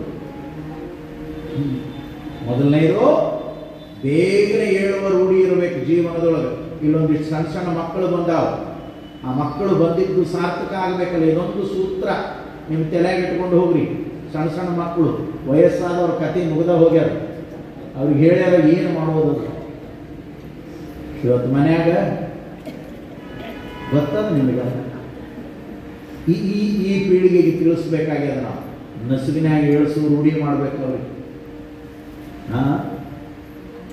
ಬೆಳಗಿನ ಬ್ರಾಹ್ಮಿ ಮುಹೂರ್ತ ಅದು ದೇವ ಸಮಯ ಅಂತ ಕರೀತಾರೆ. ಈ ನಾಡಿನ ದೊಡ್ಡ ದೊಡ್ಡ ಸಾಧಕರು, ವಿಜ್ಞಾನಿಗಳು, ತಂತ್ರಜ್ಞಾನಿಗಳು, ಕವಿಕುಲೋತ್ತಮರು ಏನು ದೊಡ್ಡ ದೊಡ್ಡವರು ಸಾಧನೆ ಮಾಡ್ಯಾರ, ಬೆಳಗ ಮುಂಜಾನೆ ಎದ್ದ ಸಾಧನೆ ಮಾಡ್ಯಾರ. ಅದಕ್ಕಾಗಿನೇ ಅಷ್ಟೆಲ್ಲ ಅವರಿಂದ ಸಾಧನೆ ಆಗ್ಯಾರ. ನಸುಕಿನಲ್ಲಿ ಹೇಳೋದು ಬಹಳ ದೊಡ್ಡ ಆನಂದ. ಅದು ಹೇಳಬೇಕು ಮನುಷ್ಯ. ನಮ್ಮಲ್ಲಿ ಹಂಗ ಇತ್ತು ಪದ್ಧತಿ, ಇವೆಲ್ಲ ಇದ್ದಿಲ್ಲಲ್ಲ. ರಗಳೆ ರಾಮಾಯಣಗಳು, ಟಿವಿ ಇರಲಿಲ್ಲ, ಮೊಬೈಲ್ ಇರಲಿಲ್ಲ, ಏನೇನು ಇರಲಿಲ್ಲ. ಆರಾಮ್ ಮುಂಡುಗಳೇ ನಿದ್ದೆ ಬರ್ತಿತ್ತು, ಮಲಗ್ತಿದ್ವು. ಈಗ ಟಿವಿ 12 ತನ ಎಚ್ಚರನೇ ಬೆಳತನ ಎಲ್ಲರ ಮನೆಯಾಗ ನೋಡ್ರಿ ನೀವು. ನಿಶಾಚರರೇ ಹೆಚ್ಚಾದ್ರು, ರಾತ್ರಿ ಎದ್ದು ಅಡ್ಡಾಡೋ ಕಂಪನಿ ಹೆಚ್ಚಾದ್ರು. ಎಲ್ಲಿ ಬೇಕಲ್ಲಿ ಕಟ್ಟಿ ಮ್ಯಾಗ ಮೊಬೈಲ್ ಹಿಡ್ಕೊಂಡು ಕೂತಿರ್ತಾವ. ಅಟ್ಟೊತ್ತಿಗೆ ಏನು ಕೆಲಸ ಇರ್ತದ ಅಲ್ಲಿ? ತಣ್ಣಗೊಂಡು ಮನ್ಯಾಗ ಮಲಗೋದು ಬಿಟ್ಟು ಹಾದ್ಯಾಗ ಬೀದ್ಯಾಗ ಊರು ಸಾವರಿ ಮಾಡೋದು, ಗದ್ದ ಮಾಡೋದು. ಇಂಥವ್ರು ಒಬ್ಬರು ಮಾಡೋದ್ರಿಂದ ಇಡೀ ಸಮಾಜಕ್ಕೆ ಪೆಟ್ಟು ಬೀಳ್ತದೆ, ಇಡೀ ಮಾನವ ಕುಲಕ್ಕೆ ಪೆಟ್ಟು ಬೀಳ್ತದೆ. ಎಂತೆಂಥ ದುರಂತಗಳಾಗತ್ತೆ ಅವ್ರು ನೋಡಾಕ್ತೀರಿ ನೀವು. ದಿನ ದಿನ ದಿನ ಬರೇ ಅದೇ ಕೆಲಸ. ಎಷ್ಟು ಕೆಟ್ಟ ಅನಿಸ್ತದಲ್ಲ. ಯಾವ ರಾಷ್ಟ್ರದೊಳಗೆ, ಯಾವ ನಾಡಿನೊಳಗೆ ಷಡ್ ದರ್ಶನಗಳು, ಶರಣ ತತ್ವಗಳು ಇಷ್ಟೆಲ್ಲ ನಡೆದಿದ್ದರೂ ಕೂಡ ಇವತ್ತು ಮಾನವ ಸಮಾಜ ಯಾಕೆ ಅತ್ಯಂತ ಕೆಳಮಟ್ಟಕ್ಕೆ ಅಧೋಗತಿಗೆ ಹೊಂಟದಂದ್ರೆ ತತ್ವದ ಬಗ್ಗೆ ಶ್ರದ್ಧೆ ಇಲ್ಲದೆ ಇರುವ ಅಜ್ಞಾನ. ಅದಕ್ಕಾಗಿ ಬೆಳಗ್ಗೆ ಬೇಗನೆ ಹೇಳುವಂತ ರೂಢಿ ನಮ್ಮಲ್ಲಿ. ನೋಡ್ರಿ, ಜನ ಹಳ್ಳಿಯೊಳಗೆ ಸಹಿತ ಬೇಗನೆ ಎದ್ದು ಅಡ್ಡಾಡ್ತಿದ್ರು. ಈಗ ಹಳ್ಳಿಯಾಗ ಸಹಿತ ಯಾರು ಹೇಳೋರಿಲ್ಲ. ಬೆಳಿಗ್ಗೆ ಎದ್ದು ಕೂಡ ಎಷ್ಟು ಚಂದ ರೂಢಿ ಪದ್ಧತಿ, ಶರಣರ ಪರಂಪರೆಯನ್ನು ನಮ್ಮವರು ಬಳಸ್ತಿದ್ರು. ಹಿಂಗೆ ಎರಡೂ ಕೈ ಜೋಡಿಸಿ, ಹಿಂಗೆ ಎದೆ ಎತ್ತರ ಹಿಡ್ಕೊಂಡು, ಹೃದಯ ಸ್ಥಾನದೊಳಗೆ ಹಿಡ್ಕೊಂಡು ತಲೆಬಾಗಿ, ಶರಣರಪ್ಪ, ಶರಣಾರ್ಥಿ, ಶಿವ ಎದ್ರೇನ್ರಿಪ್ಪ, ಹ್ಞೂನ್ರಿಪ್ಪ ನಿಮಗೂ ಶರಣಾರ್ಥಿ, ಎದ್ದೀವ್ರಪ್ಪ. ಮತ್ತೆ ಇಬ್ರು ಎದ್ದಾರಂತಾನೆ ಭೇಟಿಯಾಗ್ಯಾರ. ಆದ್ರೂ ಹಿಂಗಂತ ಎದ್ರೇನ್ರಪ್ಪ ಅಂದ್ರೇನು? ಒಂದು ದಿನದ ಜೀವನವನ್ನ ಗೆದ್ದು ಎದ್ದಿದ್ದೀಯಾ, ಅದಕ್ಕಾಗಿ ನಿನಗೆ ಶರಣು. ಒಂದು ದಿನ ಎದ್ದಿಯಲ್ಲಪ್ಪ, ಮಲಗಿದಾಗ ಹೋಗಿದ್ದೆ ಅಂದ್ರೆ ಊರು ತುಂಬ ಸುದ್ದಿ ಹಾಕಿದ್ದಿ. ಎದ್ದೇನಂತ ನೀನು ಕೇಳೋರು ಯಾರಿದ್ರು? ಎಷ್ಟು ಚಲೋ ಪದ್ಧತಿಗಳಿವು. ಅದಕ್ಕೆ ಬೇಂದ್ರೆಯವರು ಬರೀತಾರೆ ಒಂದು ಮಾತನ್ನ ತಮ್ಮ ಸಾಹಿತ್ಯದೊಳಗೆ, ನಿತ್ಯಗೊಮ್ಮೆ ನಿತ್ಯ ಮರಣ ಅಂತ ಬರೆದ. ದರಾ ಬೇಂದ್ರೆಯವರು ಬರ್ತಾರೆ ಈ ಮಾತನ್ನ. ನಿತ್ಯಗೊಮ್ಮೆ ನಿತ್ಯ ಮರಣ. ಮಲಗಿದ ಮನುಷ್ಯ ಬೇರೆ ಅಲ್ಲ, ಹೋದವ ಬೇರೆ ಅಲ್ಲ. ಮಲಗ್ಯಾನ ಎಲ್ಲ ಮರ್ತಾನ. ಸಾಹುಕಾರಿಕೆ ಮರ್ತಾನ, ಅಧಿಕಾರ ಮರ್ತಾನ. ಪ್ರಧಾನಿ ಅಲ್ಲ, ರಾಷ್ಟ್ರಪತಿ ಅಲ್ಲ, ಮುಖ್ಯಮಂತ್ರಿ ಅಲ್ಲ, MLA ಅಲ್ಲ, MP ಅಲ್ಲ, ಸಾಹುಕಾರ ಅಲ್ಲ, ಬಡವ ಅಲ್ಲ, ಬಂಗಾರ ಅಲ್ಲ, ಬೆಳ್ಳಿ ಅಲ್ಲ, ಅರಮನೆ ಅಲ್ಲ, ಬರಿಮನೆ ಅಲ್ಲ, ಏನೇನು ಅಲ್ಲ. ಮಲಗಿದಾಗ ಏನು ಇಲ್ಲ ನೋಡ್ರಿ. ಏನೆಲ್ಲ ನೆನಪಿರ್ತದೋ? ಮಕ್ಕಳಾಗ ನಾ ಮುಖ್ಯಮಂತ್ರಿ ಹಂಗಂತಾರೆ. ಹಂಗಂದ್ರೆ ಅವ್ನ ಕಥೆನ ಮುಗೀತದ. ಜಲ್ದಿ ಧಾರವಾಡಕ್ಕೆ ತರಬೇಕಾಗ್ತದೆ, ಇಲ್ಲ ಬೆಂಗಳೂರಾಗಲ್ಲೇ ನಿಮಾನ್ಸ್ ಕೊಯ್ಬೇಕಾಗ್ತದೆ. ಹಂಗಿಲ್ಲದು ವ್ಯವಸ್ಥೆ.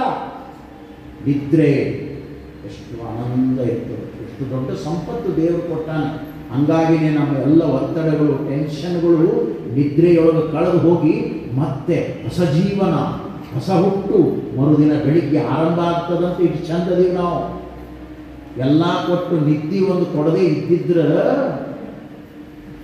ಏನ್ರಿ, ಮನೆಯೆಲ್ಲ ಹುಚ್ಚರ ಆಸ್ಪತ್ರೆ ಹಾಕಿದ್ದು. ಎಲ್ಯಾವ ಹೊಡ್ಕೊಂಡು ಗುದ್ದಾಡಿ ಬಡದಾಡಿ ಬೀದಿಗೆ ನಿಲ್ತಿದ್ರು ಮಂದಿ. ಅದೆಲ್ಲ ಮುಗಿಯೋದಲ್ಲ. ಇದಕ್ಕೆ ನಿದ್ರೆ. ಅದಕ್ಕೆ ನಮ್ಮ ಶರಣರಂತಾರ, ನಿದ್ರೆಗೆ ಎಷ್ಟು ದೊಡ್ಡ ಸ್ಥಾನ ಕೊಟ್ಟರು ನಮ್ಮ ಶರಣರು ಅಂದ್ರೆ, ಶರಣ ನಿದ್ರೆಗೈದರೆ ಜಪ ಕಾಣಿರೋ, ಶರಣ ನೆದ್ದು ಕುಳಿತರೆ ಶಿವರಾತ್ರಿ ಕಾಣಿರೋ ಅಂತಾರೆ ಬಸವಣ್ಣ. ನಿದ್ರೆ ಅದು ಭಾವಲಿಂಗ ಪೂಜೆ, ಅದು ಶಿವಯೋಗದ ಸಂತೃಪ್ತಿ, ಅದು ನೆಮ್ಮದಿ, ಅದು ಆರೋಗ್ಯ. ಅದಕ್ಕಾಗಿ ಬೆಳಿಗ್ಗೆ ಏಳಬೇಕು. ಎಂಥ ಸೂತ್ರ ಕೊಟ್ಟಾರ ಬಸವಣ್ಣನವರು ಕಲ್ಯಾಣ ದರ್ಶನದೊಳಗೆ. ಸುಪ್ರಭಾತ ಸಮಯದಲ್ಲಿ ಅರ್ತಿಯಲ್ಲಿ ಲಿಂಗವ ನೆನೆದರೆ ತಪ್ಪುವವು ಅಪಮೃತ್ಯು ಕಾಲ ಕರ್ಮಂಗಳಯ್ಯ. ದೇವ ಪೂಜೆಯ ಮಾಟ ದುರಿತ ಬಂಧನದೋಟ ಶಂಭು ನಿಮ್ಮಯ ನೋಟ ಹೆರೆ ಹಿಂಗದ ಕಣ್ಬೇಟ ಸದಾ ಸನ್ನಿಹಿತನಾಗಿ ಶರಣೆಂಬುವುದು ನಂಬುವುದು ಜಂಗಮಾರ್ಚನೆಯ ಮಾಟ ಕೂಡಲ ಸಂಗಮ ದೇವನ ಕೂಟ. ಅವನ ಜೊತೆಯಲ್ಲಿ ಕೂಡುವ ಮಾರ್ಗ ಬೆಳಗ್ಗೆ ಹೇಳೋದು, ಅದು ದೇವ ಸಮಯ. ದೇವ ಸಮಯ ಮೊದಲನೇ ಬೆಳಗ್ಗೆ ಹೇಳೋದು, ಬೇಗನೆ ಹೇಳೋದು. ಎರಡನೇದು ಕಡಿಮೆ ಮಾತಾಡೋದು. ಏನ್ರಿ? ಕಡಿಮೆ ಮಾತಾಡೋದು. ಮೊಬೈಲ್ ಬಂದ ಮೇಲೆ ಮಾತಾಡೋರು ಅತಿ ಹೆಚ್ಚಾಗ, ಮಾತಾಡಲಾರ್ದು ಸಹಿತ ಮಾತಾಡ್ತಾರೆ. ಏನೂ ಇಲ್ಲ, ಎಲ್ಲಿ ಕುಂತಿ, ಏನುಂಡಿ, ಇವಾಗ ಮಾತ ಬೇರೆ ಏನ್ರ ಜಗತ್ ಕಲ್ಯಾಣದ ಮಾತು ಬರ್ತಾವೆ. ಏನೂ ಇಲ್ಲ, ಬರೋದು ಬಂದೀರಿ, ತಣ್ಣಗೆ ಕೂತೀರಿ, ಕೇಳಾಕ್ತೀರಿ, ಕಲ್ಯಾಣ ದರ್ಶನ ನಡೆದ ಅವ್ರಿಗೆ ಬರ್ತದೆ. ಅಲೋ ಎಲ್ಲಿದ್ದೀವಿ, ನಾ ಇಲ್ಲಿ ಬಂದು ಕೂತೀನಿ ಪ್ರವಚನ, ಅಲ್ಲೇನು ಮಾಡ್ತೀಯ ಅದು ಬಾ ಮಾಡೋರೇನು ಮುಂದೆ. ಎಷ್ಟು ವಿಚಿತ್ರ ಅಲ್ರಿ? ಅತಿ ಮಾತು, ಕೆಲಸಕ್ಕೆ ಬರದೇ ಇರುವ ಮಾತು. ಇಲ್ಲೇನು ನಿಮ್ಮ ಮುಂದೆ 1.5 ತಾಸು ಪ್ರವಚನದ ಈ ಮಾತುಗಳು ನಡೀತಾವ, ಶಾಂತ ಆಕಾವ. ಅಲ್ಲೇನು ಮಾತಾಡಲ್ಲ. ಧ್ಯಾನ, ಪೂಜಾ, ಅಧ್ಯಯನ, ಹೆಚ್ಚು ಮಾತಿಲ್ಲ, ಕಥೆ ಇಲ್ಲ. ಪ್ರಸಾದ ಕುಂತಾಗಿ 2 ಮಾತು, ಮತ್ತು ಪ್ರಸಾದ ಕುಂತಾಗಿ ಇವರು ಕೂಡ 2 ಮಾತು ಮುಗೀತು. ನಿಮ್ಮಂತ ಭಕ್ತರು ಬಂದ್ರೆ ನಿಮಗಾಗಿ ಮಾತಾಡಕ್ಕೆ ಒಂದು 5 ನಿಮಿಷ ಅಷ್ಟೇ ಅವಕಾಶ. ಒಣ ಉಸಾಬರಿ ಮಾತಾಡ್ಕೊಂಡು ಕೂರೋಂಗಿಲ್ಲ. ಏನು ಮಾತಾಡೋದು? ಯಾರು ಕೂಡ ಮಾತಿಗೆ ಮುಂದಾಗ್ಲಿ, ಭಕ್ತರು ಕೂಡ ಏನು ಮಾತಾಡೋದ ತಮ್ಮದು ಓಟು ಸಂಸಾರ ಚಿಂತೆ ನಮ್ದೆಲ್ಲ ಕುಂತಾರೆ. ಇಟ್ಟ ಮತ್ತೆ ಯಪ್ಪ ಹಾಕ್ರಿ ಹೇಗ್ರಿ, ನಮ್ದು ಹಿಂಗಾಗ್ಯದ್ರಿ, ಹಾಗೆ ಬೇರೆ ಮಾಡೋದೇ ಮುಂದಗತಿ. ಬಂದಲ್ಲೆಲ್ಲ ತಿಂಗಳಗಟ್ಟಲೆ ನಿಮ್ಮಂತವ್ರು ಕೊಟ್ಟಿದ್ದೆಲ್ಲ ಇದ್ರಾಗ ಹಾಕೊಂಡು ಕೂತಿದ್ರೆ ಕಲ್ಯಾಣ ದರ್ಶನ ಹೆಂಗ ಆಗ್ತದೆ? ನಮ್ಮ ಕತಿ ಆಷಾಢ ಕಲಬುರಗಿ ಒಳಗೆ ಮುಗಿಸ್ಕೊಂಡು ಬಂದೀವಿ, ಶ್ರಾವಣ ವಿಜಯಪುರಕ್ಕೆ ಬಂದೀವಿ, ಮುಂದೆ ಮತ್ತೆ ರಾಯಚೂರು ಜಿಲ್ಲಾಕ್ಕೆ ಹೋಗ್ತೀವಿ. ವರ್ಷದಾಗ 12 ತಿಂಗಳು ಹಿಂಗ ಹೋಗೋ ಮುಂದೆ ಎಲ್ಲರಿಗೂ ಇಲ್ಲೇ ಕೂತಿದ್ರು, ಇದೇ ಹಂಗೆ ಬರ್ತದ್ರಿ. ಅದಕ್ಕೆ ಅದರದೇ ಆದ ಒಂದು ಸಮಯ ಅದ, ಅದಕ್ಕೆ ಮಿತಭಾಷೆ ಬೇಕು. ಸಿದ್ದೇಶ್ವರ ಅಪ್ಪ ಅವರು ಎಷ್ಟು ಮಿತವಾಗಿ ಮಾತಾಡ್ತಿದ್ರು, ಎಷ್ಟು ಆನಂದವಾಗಿ ಮಾತಾಡ್ತಿದ್ರು. ಸುಮ್ಮನೆ 5 ಅಂತ ಹಂಗ ಮಾತಾಡಿದ್ದೆ ಮಾತಾಡ್ತಿದ್ರು. ಎಷ್ಟು ಅಡ್ಡ ಅವ್ರು ಬರೀ ಹೆಂಗೆ ಮುಗುಳ್ನಾಗೆ ನಗ್ತಿದ್ರು, ಹೆಂಗೆ ಮಾಡ್ತಿದ್ರು, ಒಂದು ಮಾತಾಡ್ತಿದ್ರು. ನೀವು 100 ಮಾತಾಡಿದ್ರು ಅವ್ರು ಅದರಲ್ಲಿ ಅಜ್ಞಾನ, ಆ ಸಂಪತ್ತು, ಆ ಸಾಧನ ನಸುಕಿನಲ್ಲಿ ಎದ್ದು ಅವರು ವಾಯುವಿಹಾರ ಮಾಡ್ತಿದ್ದಿತ್ತು, ವಾಕ್ ಹೋಗ್ತಾ ಇದ್ದಿತ್ತು. ಬೆಳಿಗ್ಗೆ ಎದ್ದವರ ಜೀವನದ ಸಾಧನಾ ಮಾರ್ಗ ನಮಗೆ ಮಾರ್ಗದರ್ಶನ ಆಗಬೇಕು. ಬರೇ ಸಿದ್ದೇಶ್ವರ ಅಪ್ಪನ ಫೋಟೋ ಉದುರಿ ಕಟ್ಟಿ ಬೆಳಗಿದ್ರಲ್ಲ, ಏನು ಬೆಳಗೋದು? ಸಾಧನಾ ಅವರು ತೋರಿದ ದಾರಿಯೊಳಗೆ ಒಂದಿಷ್ಟಾದ್ರು ಅವರ ಮಟ್ಟಕ್ಕೆ ನಾವು ಹೋಗಕ್ಕಾಗಲ್ಲ ಅಂದ್ರೂ ಕೂಡ ಒಂದು ಸ್ವಲ್ಪ ಸಾಗುವ ಸಾಧನ ಮಾಡಬೇಕಲ್ಲ. ಅದಕ್ಕಾಗಿ ಕಡಿಮೆ ಮಾತಾಡೋದು. ಎರಡನೇ, ಬಹಳ ಕಡಿಮೆ ಮಾತಾಡೋದು. ಮಾತಿನ ಮೂಲಕನೇ ಎಲ್ಲ ಗದ್ದಲ ನೋಡಿ. ಒಣ ಮಾತು ಮನ್ಯಾಗ ಅವರಂದನು ಇವರಂದ ಮನೆ ಮುರಾ ಬಟ್ಟಿ ಮುಗಿದು ಬರೇ ಮಾತಿಗೆ ಮತ್ತೆ ನೋಡಲ್ಲ. ಏನ್ ದೊಡ್ಡ ಕೊಟ್ಟಿದ್ದಲ್ಲ, ತಗೊಂಡಿದ್ದಲ್ಲ, ರಾಜ್ಯದ ಪಟ್ಟ ಅಲ್ಲ, ಪ್ರಧಾನಮಂತ್ರಿ ಆಗೋದಲ್ಲ, ಏನಿಲ್ಲ. ಬರೀ ಕೆಲಸಕ್ಕೆ ಬರದೇ ಇರುವ ಮಾತುಗಳೇ. ಅದಕ್ಕಾಗಿ ಮಾತು ಕಡಿಮೆ ಇರಲಿ, ಕಡಿಮೆ ಮಾತಾಡಿ. 3ನೇದು, ಉತ್ತಮ ಆಹಾರವನ್ನ ಸೇವಿಸೋದು. ಆನಂದದ ಬದುಕಿಗೆ, ಕಲ್ಯಾಣದ ಬದುಕಿಗೆ ಉತ್ತಮ ಆಹಾರ ಅಂದ್ರೆ ನಿಮಗೆಲ್ಲ ಅರ್ಥ ಆಗಿಬಿಡ್ತದೆ. ಯಾವುದು ನಿನಗೆ ಮನೋ ನೆಮ್ಮದಿಯನ್ನು ಕೊಡ್ತದಲ್ಲ ಅಂತ ಸಾತ್ವಿಕ ಸಹಜವಾದ ಆಹಾರವನ್ನೇ ಮನುಷ್ಯ ತಗೋಬೇಕು. ಯಾವ ಆಹಾರ ತಗೊಂಡ್ರೆ ಮನಸ್ಸು ವಿಕಾರ ಆಗ್ತದ ಅಂತ ಆಹಾರವನ್ನ ಎಂದೂ ಬಳಸಬಾರದು. ಇದು ಇವತ್ತಿನ ಯುವಕರಿಗೆ ಹೇಳುವಂತ ಮಾತು. ಇವತ್ತಿನ ಮಕ್ಕಳಿಗೆ ಇದನ್ನು ಒತ್ತಿ ಹೇಳಬೇಕು. ಅವು ಮನೆಯಿಂದ ಒಟ್ಟ ಬೇಡಾಗ್ಯಾರ ನಮ್ಮ ಮಕ್ಕಳಿಗೆ. ಅವು 10 ಮಣಿಗಿದ್ರೆ ಹೊರಗೆ ಹೋಗ್ಬೇಕಂತ, ಪಾನಿಪುರಿನ ತಿನ್ಬೇಕಂತಾವ, ಸಮೋಸನ ತಿನ್ನಬೇಕಂತ ಅವು ಇನ್ನೂ ಏನೇನ ಬಂದಾವ ಹುಡುಗಾಡಿ ಸಿದ್ದರ ಮಠ. ನಾವು ಸಣ್ಣವರಿದ್ದಾಗ ಹೆಸರು ಸಹಿತ ಕೇಳಿದ್ದಿಲ್ಲ. ಏನೇನೋ ಬಂದಾವ. ಯಾರ ಮನೆಯೊಳಗೆ ಯಾವುದು ಬರಬಾರ್ದು ಅನ್ನೋ ಒಂದು ಕಾಲ ಇತ್ತೋ, ಲಿಂಗಾಯತನ ಮನೆಯೊಳಗೆ ಪ್ಲಾಸ್ಟಿಕ್ ತಂಬಿಗೆ ಮುಟ್ಟಿದ್ರೆ ಒಳಗೆ ಕರ್ಕೋತಿದ್ದಿಲ್ಲ. ನೀರಾಗಿ ಜಳಕ ಮಾಡಿಸಿ ಒಳಗೆ ಕರ್ಕೋತಿದ್ರು. ಅಂಥ ಕಾಲ ಒಂದಿತ್ತು. ಈಗ ಎಲ್ಲಿಗೆ ಬಂದದ? ಪ್ಲಾಸ್ಟಿಕ್ನಾಗ ಏನೇನು ರೆಡಿ ಹಾಕೋ ಎಲ್ಲರೂ ತಿನ್ನೋದು ನಡೆದು. ಆರೋಗ್ಯ ಸುಧಾರಣೆ ಆಗೋಂದ್ರೆ ಹೆಂಗಿರ್ತದೆ? ಮನಸ್ಸಿನ ನೆಮ್ಮದಿ ಇರುವಂದ್ರೆ ಹೆಂಗಿರ್ತದೆ? ಸಾತ್ವಿಕ ಆಹಾರ, ಉತ್ತಮ ಆಹಾರ ಸೇವನೆ 3ನೇದು. 4ನೇದು ಕಷ್ಟಪಟ್ಟು ಕೆಲಸವನ್ನ ಮಾಡೋದು. ಮಾಡಕ್ಕೆ ಬಂದೀವಿ ಈ ಜಗತ್ತಿಗೆ, ಪ್ರಪಂಚ ಮಾಡಕ್ಕೆ ಬಂದೀವಿ, ಸಂಸಾರ ಮಾಡಕ್ಕೆ ಬಂದೀವಿ, ವ್ಯವಹಾರ ಮಾಡಕ್ಕೆ ಬಂದೀವಿ. ಈ ಜಗತ್ತಿನ ಋಣ ಹೆಂಗೆ ತೀರಿಸುವುದು ಅಂದ್ರೆ ಈ ಜಗತ್ತಿನ ಋಣ ದುಡಿದು ತೀರಿಸಬೇಕು. ಉತ್ತಮ ಕೆಲಸಗಳನ್ನು ಮಾಡಿ ತೀರಿಸಬೇಕು, ಪರಿಶ್ರಮದಿಂದ ತೀರಿಸಬೇಕು, ಸತ್ಕಾರ್ಯಗಳನ್ನು ಮಾಡಿ ತೀರಿಸಬೇಕು. ಇದು ಬದುಕಿನ ಸೂತ್ರ. ಅದನ್ನು ಮಾಡಿದವರು ಈ ಜಗತ್ತಿನೊಳಗೆ ಉಳಿದಾರ. ಸತ್ಕಾರ್ಯಗಳನ್ನು, ಉತ್ತಮ ಕಾರ್ಯಗಳನ್ನು ಯಾರು ಮಾಡ್ಯಾರ ಅವ್ರನ್ನೆಲ್ಲರನ್ನೂ ನೆನೆಸ್ಕೊಳ್ತೀವಿ ನಾವು. ಖಾಲಿ ಪೋಲಿ ಕೂತು ಮೊಬೈಲ್ ನೋಡಿ ಹೋದವ್ರನ್ನ ನಾಳೆ ದೊಡ್ಡ ಕಲ್ಯಾಣ ದರ್ಶನದೊಳಗೆ ಅವ್ರು ಹಿಸ್ಟ್ರಿ ಬರ್ತದೆ. ಮುಂದಿನ ವರ್ಷ ಶ್ರಾವಣಕ್ಕೆ ಅವ್ರದ ಹಚ್ಚೋದು ಎಲ್ಲ ಕಡೆ.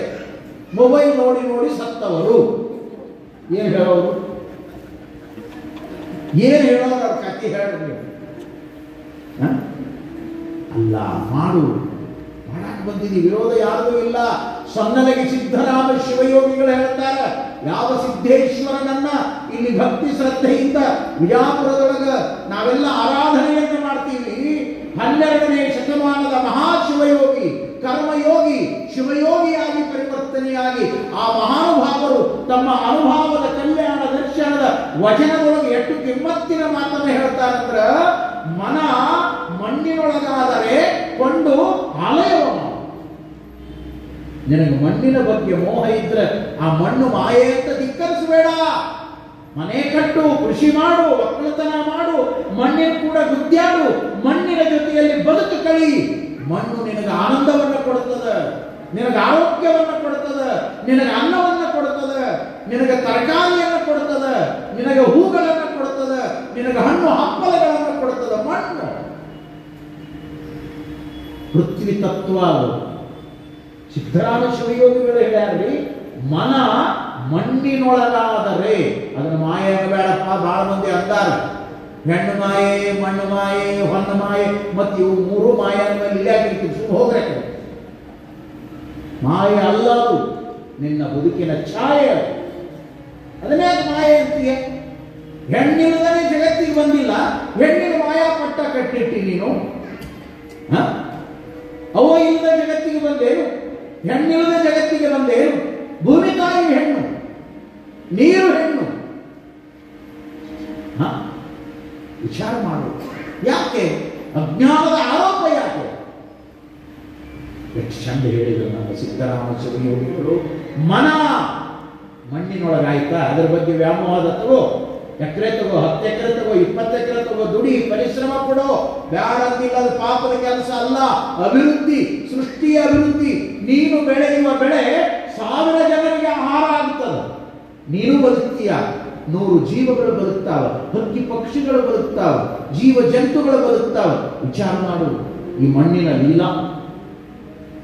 ಮಣ್ಣು ಮನ ಹೊನ್ನಿನೊಳಗಾದರೆ ಕೊಂಡು ವ್ಯವಹಾರವ ಮಾಡುವುದು ಅಂತ ಹೇಳ್ತಾರೆ ಸಿದ್ದರಾಮ ಶಿವಯೋಗಿಗಳು. ಅದನ್ನು ಕೊಂಡು ವ್ಯವಹಾರ ಮಾಡಪ್ಪ, ವ್ಯಾಪಾರ ಮಾಡು, ಉದ್ಯೋಗ ಮಾಡು. ಅದು 1ಕ್ಕೆ 2 ಮಾಡು, 2ಕ್ಕೆ 4 ಮಾಡು, ಅಭಿವೃದ್ಧಿ ಮಾಡು.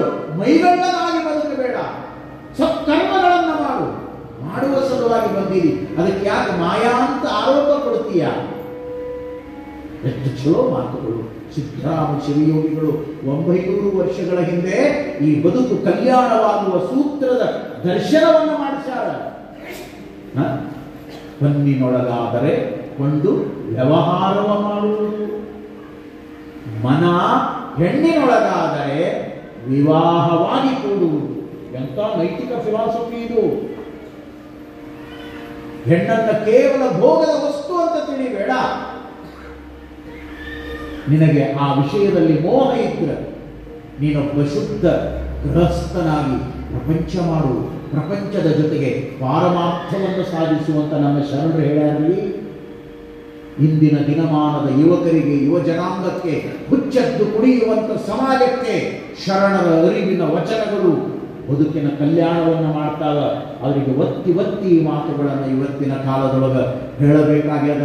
ಸುಮ್ಮನೆ ಹೇಳಿದ್ದನ್ನು ಕೇಳಿ ಕೇಳಿ ಎದ್ದು ಹೋಗೋದಲ್ಲ. ಯಾವನೋ ಒಬ್ಬ ರಾಜ ಶ್ರಾವಣ ಮಾಸದಾಗ ಒಂದು ತಿಂಗಳ ಕತಿ ಕೇಳೋ ಚಟ ಬಿದ್ದಿತ್ತಂತ. ಅವು ಕತಿ ಹೇಳೋನ್ನ ಅರಮನೆಗೆ ಕರೆಸ್ತಿದ್ನಂತ, ಕುಂತು ಕೇಳ್ತಿದ್ನಂತ. ಅವ್ರು ಕತಿ ಹೇಳ್ತಿದ್ರಂತ, ನೀವು ಅಂತಿದ್ನು. ಅವ ಕತಿ ಹೇಳೋ ಮುಂದೆ ಒಂದು ದಿನ ಅಣ್ಣ ತಮ್ಮರ ಕತಿ ಹೇಳಿದ್ನಂತ. ಒಂದು ಊರಲ್ಲಿ ಅಣ್ಣ ತಮ್ಮಂದಿರಿದ್ದರು. ಅವರ ತಂದೆ ತಾಯಿಗಳು ಸತ್ತ ಮೇಲೆ ಅವರಿಗೆ ಭಾಗವಾಗುವಂಥ ಆಸ್ತಿಯಲ್ಲಿ ಗಲಾಟೆ ಪ್ರಾರಂಭವಾಯಿತು. ಇವನಿಗಿಷ್ಟು ಭೂಮಿ, ಇವನಿಗಿಷ್ಟು ಭೂಮಿ, ಇವನಿಗಿಷ್ಟು ಮನೆ, ಅವನಿಗಷ್ಟು ಮನೆ, ಇಷ್ಟೆಲ್ಲ ಭಾಗವಾದ ಮೇಲೆ ಸಣ್ಣ ತಮ್ಮ ಎಲ್ಲ ಆಸ್ತಿಯನ್ನು ತೆಗೆದುಕೊಂಡು ಹೋಗುವಾಗ ಹೊಲದಲ್ಲಿದ್ದ ಬಾವಿಯನ್ನು ಕೂಡ ಚಕ್ಕಡಿಯಲ್ಲಿ ಏರಿಕೊಂಡು ಹೋದನು ಅಂತ ಹೇಳಿದಂತ. ಅವರಾಗ ಅಂತಿದ್ದ. ಬಾವಿಯೆಲ್ಲ ಬಂಡೆಗೆ ಏರ್ಕೊಂಡು ಹೋಗಕ್ಕೆ ಬರ್ತದ, ಹೊಲದಲ್ಲಿ ಎಷ್ಟು ಅಜ್ಞಾನ ಇರ್ಬೋದು. ಅವ ಟೆಸ್ಟ್ ಮಾಡಕ್ಕೆ ಇದು ಮಾತಾಡ, ನಾವು ಕತೆ ಹೇಳ ನೀವು ಅನ್ನ. ಅವಾಗ ಮತ್ತೆಪ್ಪ ನಿನ್ನ ಮುಂದೆ ಹೇಳಿದ್ದು ಸಾರ್ಥಕ ಆಯ್ತು. ಬಾವಿ ಹೊಲದಾಗಿದ್ದು ಬಂಡೆಯಾಗಿ ಏರ್ಕೊಂಡು ಹೋಗ್ತಾರಂದ್ರೆ ಅಂತೀಯಂದ್ರೆ ನೀನು ದಿಕ್ಕಿಗೆ ಶಾರ್ಕೊಂಡು ನಾಳೆ ನಿನ್ನ ಮುಂದೆ ಕಥೆನ ಹೇಳಲ್ಲ ಅಂತ. ಹಿಂಗೆ ನಮಗೆ ರೂಢಿ ಬಿದ್ದದಿದು. ಒಟ್ಟು ಹಜ್ಜಾರಾಗಿ ಕೇಳೋದು, ಗೋಣ ಹಾಕೋದು, ಎದ್ದು ಹೋಗೋದು, ಚಪ್ಪಾಳೆ ಹೊಡೆಯೋದು, ಒತ್ತು ಮುಡಿದು ಸದ್ಗ ಹೊಡೆಯೋದು. ಎಷ್ಟು ವರ್ಷ ಹಿಂಗೆ ಹೋಗ್ಬೋದು.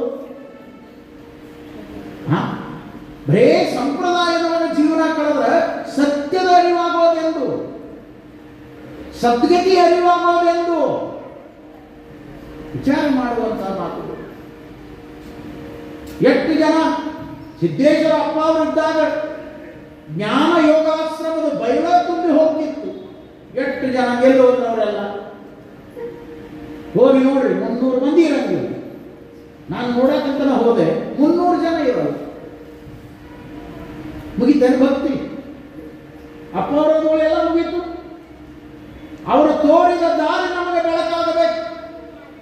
ವಿಜಯಪುರದ ಸಂಸ್ಕೃತಿಯಲ್ಲಿ ಸತ್ಸಂಗಕ್ಕೆ ಬೆಳಕು ಮೂಡಬೇಕು.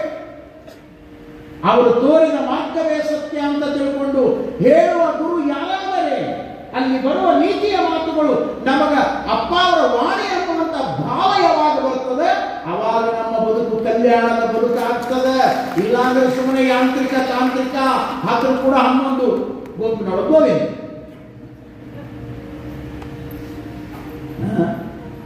ಹಂಗಾಗಬಾರ್ದ್ರಿ. ಅಂತ ಅರಿವಿನ ಬೆಳಕಿನ ದಾರಿಯನ್ನು ನಮ್ಮ ಶರಣರು ಬಹಳ ಚಂದ ಕಲ್ಯಾಣ ದರ್ಶನದೊಳಗೆ ತೋರ್ಯಾರ. ಅದರ ಮುಂದಿನ ವಿಚಾರವನ್ನು ಮತ್ತೆ ನಾಳೆ ಆಯ್ತಲ್ಲ, ನೋಡಿಲ್ಲ ಗಡಿಯಾರ ಮುಗಿತು, ಮತ್ತೆ ನಾಳೆ ಸರಿಯಾದ ಸಮಯಕ್ಕೆ ಸೇರೋಣ ಅನ್ನುವಂಥ ಮಾತನ್ನು ಹೇಳಿ ನಿಮಗೆಲ್ಲ ಒಂದು ಸೂಚನೆ. ದಯವಿಟ್ಟು ಮಂಗಲ ಆಗುವವರೆಗೆ ಯಾರೂ ಎದ್ದು ಹೋಗಬಾರದು. ಬಹಳ ವಿಶೇಷ ಅಂದರೆ ನಮ್ಮ ಸಿದ್ದೇಶ್ವರ ಸಂಸ್ಥೆ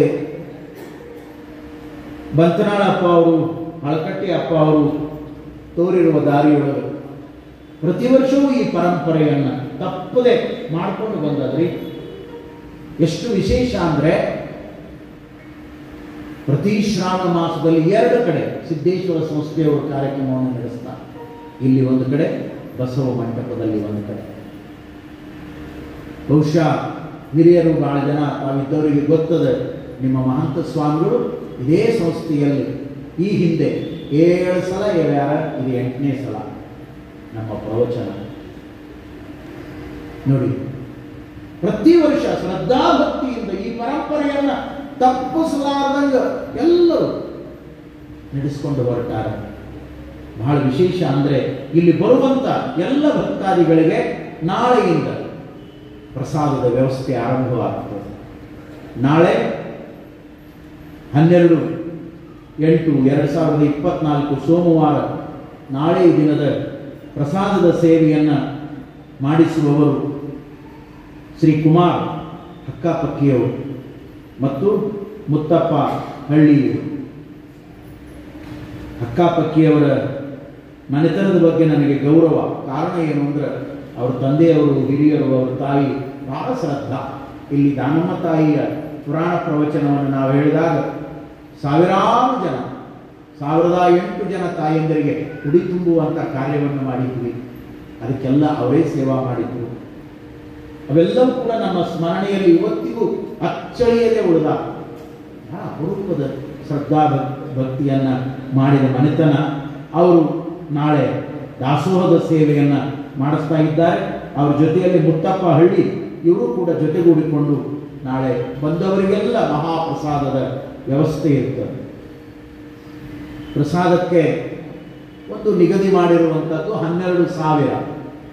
ಒಂದು ದಿನದ ಪ್ರಸಾದದ ಸೇವೆಗೆ 12,000.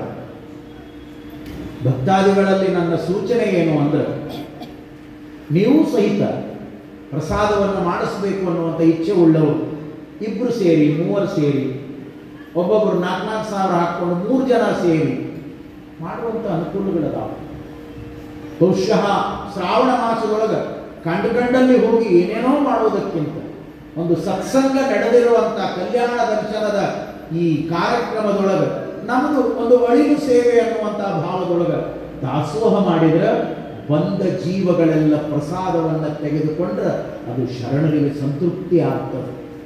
ಅಷ್ಟೇ ಅಲ್ಲ, ಎಷ್ಟೋ ಜನ ಬಡ ಮಕ್ಕಳು ವಿಜಯಪುರದೊಳಗೆ ಓದಾಕಿ ಬಂದ ಮಕ್ಕಳು, ಎಷ್ಟೋ ಜನರಿಗೆ ಸರಿಯಾಗಿ ಪ್ರಸಾದದ ವ್ಯವಸ್ಥೆ ಇರಲ್ಲ. ಅಂಥ ಮಕ್ಕಳು ಸಹಿತ ಇವತ್ತು ಚಾಣಕ್ಯ ಮತ್ತೊಂದು ಮಗದೊಂದು ಇನ್ಸ್ಟಿಟ್ಯೂಟ್ಗಳದಾವಲ್ಲ, ಅಲ್ಲಿ ಮಕ್ಕಳೆಲ್ಲರೂ ಕೂಡ ಸಿದ್ದೇಶ್ವರ ಸಂಸ್ಥೆಯ ಈ ಮಹಾಪ್ರಸಾದದ ವ್ಯವಸ್ಥೆಯೊಳಗೆ ಅಂಥವರು ಬಂದು ಕೂಡ ಪ್ರಸಾದ ಮಾಡ್ತಾರೆ. ಅದು ಒಂದು ಕಡೆ ಧನ್ಯತೆಯ ಭಾವ.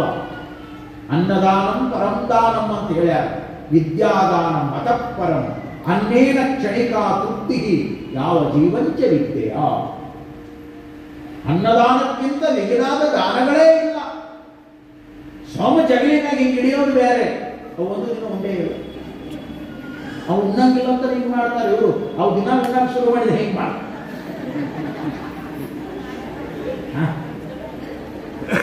ಭಾಳ ಶಾಣೆ ನನ್ನ ತಾಯಂದ್ರು ತಮಗ ಇಟ್ಟು ದೊಡ್ಡ ಕರಿಗಡಬ ದೇವ್ರಿಗೆ ಇಟ್ಟಿಟ್ಟು ಇಟ್ಟ ಅಂತೇಳಿ ಸಣ್ಣ ದೇವ್ರ ಸಲ ಇಟ್ಕೋಬಾರ್ದು. ಅದು ಕೆಟ್ಟ ಸ್ವಾರ ಬುದ್ಧಿ ಅಂತ ಮನುಷ್ಯನ ಬುದ್ಧಿ. ದೇವರಿಗೆ ಇಟ್ಟ ನಾವು ಇಟ್ಟಿದ್ದು, ದೇವರಿಗೆ ಅಡಿ ಮಾಡೋ ಒಂದು ಹೋಳಿಗೆ ಇಟ್ಟ ಮಾಡ್ತಾರೆ. ನೈವೇದ್ಯ ಕೇಳೋದು ಯಾಕೆ ದೊಡ್ಡದು ಮಾಡಿದ್ರೆ ಅಪ್ಪನ ಗಂಟು ಹೋಗೋದದ. ಎಷ್ಟು ವಿಚಿತ್ರದೀವ್ರಿ ನಾವು ಮನುಷ್ಯರು. ಎಷ್ಟು ಸಣ್ಣ ಮನಸ್ಸು ನಮ್ಮದು. ಸುಮ್ಮನೆ ಹಿಂಗೆ ಮಾಡಿದ್ದ ಮಾಡಿದ್ದು. ಮರಾಠಿಯಾಗ ಒಂದು ಮಾತು ಹೇಳ್ಯಾರ, ಉಜಿ ಕಡಿ ಹಾಕು ಉಜಿ ಕಡಿ ಭಾಗ. ಹಿಂಗೆ ನಾವು ಆದ್ರೆ ಇದು ದಾಸೋಹ, ಇದು ಸತ್ಕಾರ್ಯದೊಳಗೆ ಉಣಿಸಿ ಉಣ್ಣುವ ಭಾವ ಭಕ್ತಿ ಅಂತ ಹೇಳ್ತಾರೆ. ಉಣಿಸ್ಬೇಕು, ಜೀವಗಳಿಗೆ ಉಣಿಸ್ಬೇಕು, ಹಸಿದವರಿಗೆ ಉಣಿಸ್ಬೇಕು, ಬಡಬಗ್ಗರಿಗೆ ಉಣಿಸ್ಬೇಕು. ಅನ್ನದ ಮುಖವನ್ನು ನೋಡದೇ ಇರುವಂತ ಎಷ್ಟೋ ಮಕ್ಕಳಿದ್ದಾರೆ ಈ ಜಗತ್ತಿನೊಳಗೆ. ಎಷ್ಟೋ ಮಕ್ಕಳಿಗೆ ಚಲೋ ಹಾಲಿನ ದರ್ಶನ ಆಗಿರೋದಿಲ್ಲ. ಅದನ್ನು ಬಿಡ್ತೀವಿ, ಎಲ್ಲೆಂದರ ಹಾಲಾಗ್ತೀವಿ, ಉಪಯೋಗ ಇಲ್ಲದ್ದು ಮಾಡ್ತೀವಿ. ಉಣಿಸಲ್ಲ, ಕುಡಿಸಲ್ಲ, ಮಾಡಲ್ಲ. ಇದನ್ನೇ ಕಲ್ಯಾಣ ದರ್ಶನ ಶರಣ ಧರ್ಮ ಹೇಳೋದೇ ಇದನ್ನ. ಸಿದ್ಧರಾಮ ಶಿವಯೋಗಿಗಳು ಹೇಳಿದ್ದೇ ಇದನ್ನ. ಹಾಗಾಗಿ ನಾಳೆಯಿಂದ ಮಹಾಪ್ರಸಾದದ ವ್ಯವಸ್ಥೆ ಆರಂಭವಾಗ್ತದೆ. ಚಿಂತೆ ಮಾಡೋದು ಬೇಡ. ಮನೆಯಾಗಿದ್ದವ್ರನ್ನ ಬಿಟ್ಟು ಬರಬೇಡ್ರಿ. ಯಾಕೆ ದಿನ ಚಿಂತೆ ಇರ್ತಿತ್ತು, ಹೋದ್ಮೇಲೆ ಮಾಡಬೇಕು, ನೀಡಬೇಕು. ಚಿಂತೆ ಮಾಡಕ್ ಹೋಗ್ಬೇಡ್ರಿ. ಪಕ್ಕ ಹೇಳಿಬಿಡ್ರಿ ಅವ್ರಿಗೆ, ಸೀದಾ ಬಂದ ಬಿಡ್ರಿ ಅಲ್ಲಿಗೆ ಅಂತ ಹೇಳೇ ಬಿಡ್ರಿ. ಪ್ರವಚನ ಕೇಳ್ರಿ, ಪ್ರಸಾದ ತಗೊಳ್ರಿ, ತಣ್ಣಗೆ ಹೋಗ್ರಿ, ತಣ್ಣಗೆ ಕುಂಡ್ರಿ, ತಣ್ಣಗೆ ನಿದ್ದೆ ಮಾಡಿ ಆನಂದದ ಜೀವನ ಕಳೀರಿ. ಆ ದಾರಿ ನಿಮ್ಮದಾಗಲಿ ಅಂತೇಳಿ ಹಾರೈಸಿ, ಬರದೇ ಇರುವವರಿಗೆ ನಾಳೆ ವಿಶೇಷವಾದ ಮೆಸೇಜ್ ಕೊಟ್ಟು ನೀವೆಲ್ಲ ಹೆಚ್ಚಿನ ಸಂಖ್ಯೆಯೊಳಗೆ ಬರಬೇಕು. ಇನ್ನೇನು ಹೆಚ್ಚುಕೊಂತ ಹೋಗ್ತೈತ್ರಿ. ನಾಳೆ ಸೋಮವಾರ ಶುರುವಾಗ್ತದೆ. ಹಾಗಾಗಿ ನಾಳೆ ಬಹಳ ಅಪರೂಪದ ಒಬ್ಬ ಶರಣನ ದರ್ಶನ ಮಾಡಿಸ್ತೀನಿ ನಿಮಗೆ. ಕಲ್ಯಾಣದ ಒಬ್ಬ ಶರಣನ ದರ್ಶನ ಬಹಳ ಅದ್ಭುತ. ದಿನ ಒಬ್ಬೊಬ್ಬ ಮಹಾನುಭಾವರ ದರ್ಶನ ಆಗ್ತದೆ. ತತ್ವಗಳನ್ನು ಕೇಳ್ತಾ ತಾವೆಲ್ಲ ಹೋಗ್ಬೇಕನ್ನುವಂಥ ಮಾತನ್ನೇ ಹೇಳಿ ಇಲ್ಲಿವರೆಗೆ ಶಾಂತವಾಗಿ ಕುಂತು ಪ್ರವಚನವನ್ನು ಶ್ರವಣ ಮಾಡಿರುವಂಥ ತಮ್ಮೆಲ್ಲರಿಗೂ ಕೂಡ ಆ ಪರಮಾತ್ಮ ಬಸವೇಶ ಸಿದ್ದೇಶ ಒಳ್ಳೆಯದನ್ನು ಮಾಡಲಿ ಅಂತೇಳಿ ಹಾರೈಸಿ ಈ 7ನೇ ದಿನದ ಪ್ರವಚನದ ಕಾರ್ಯಕ್ಕೆ ಈಗ ವಚನ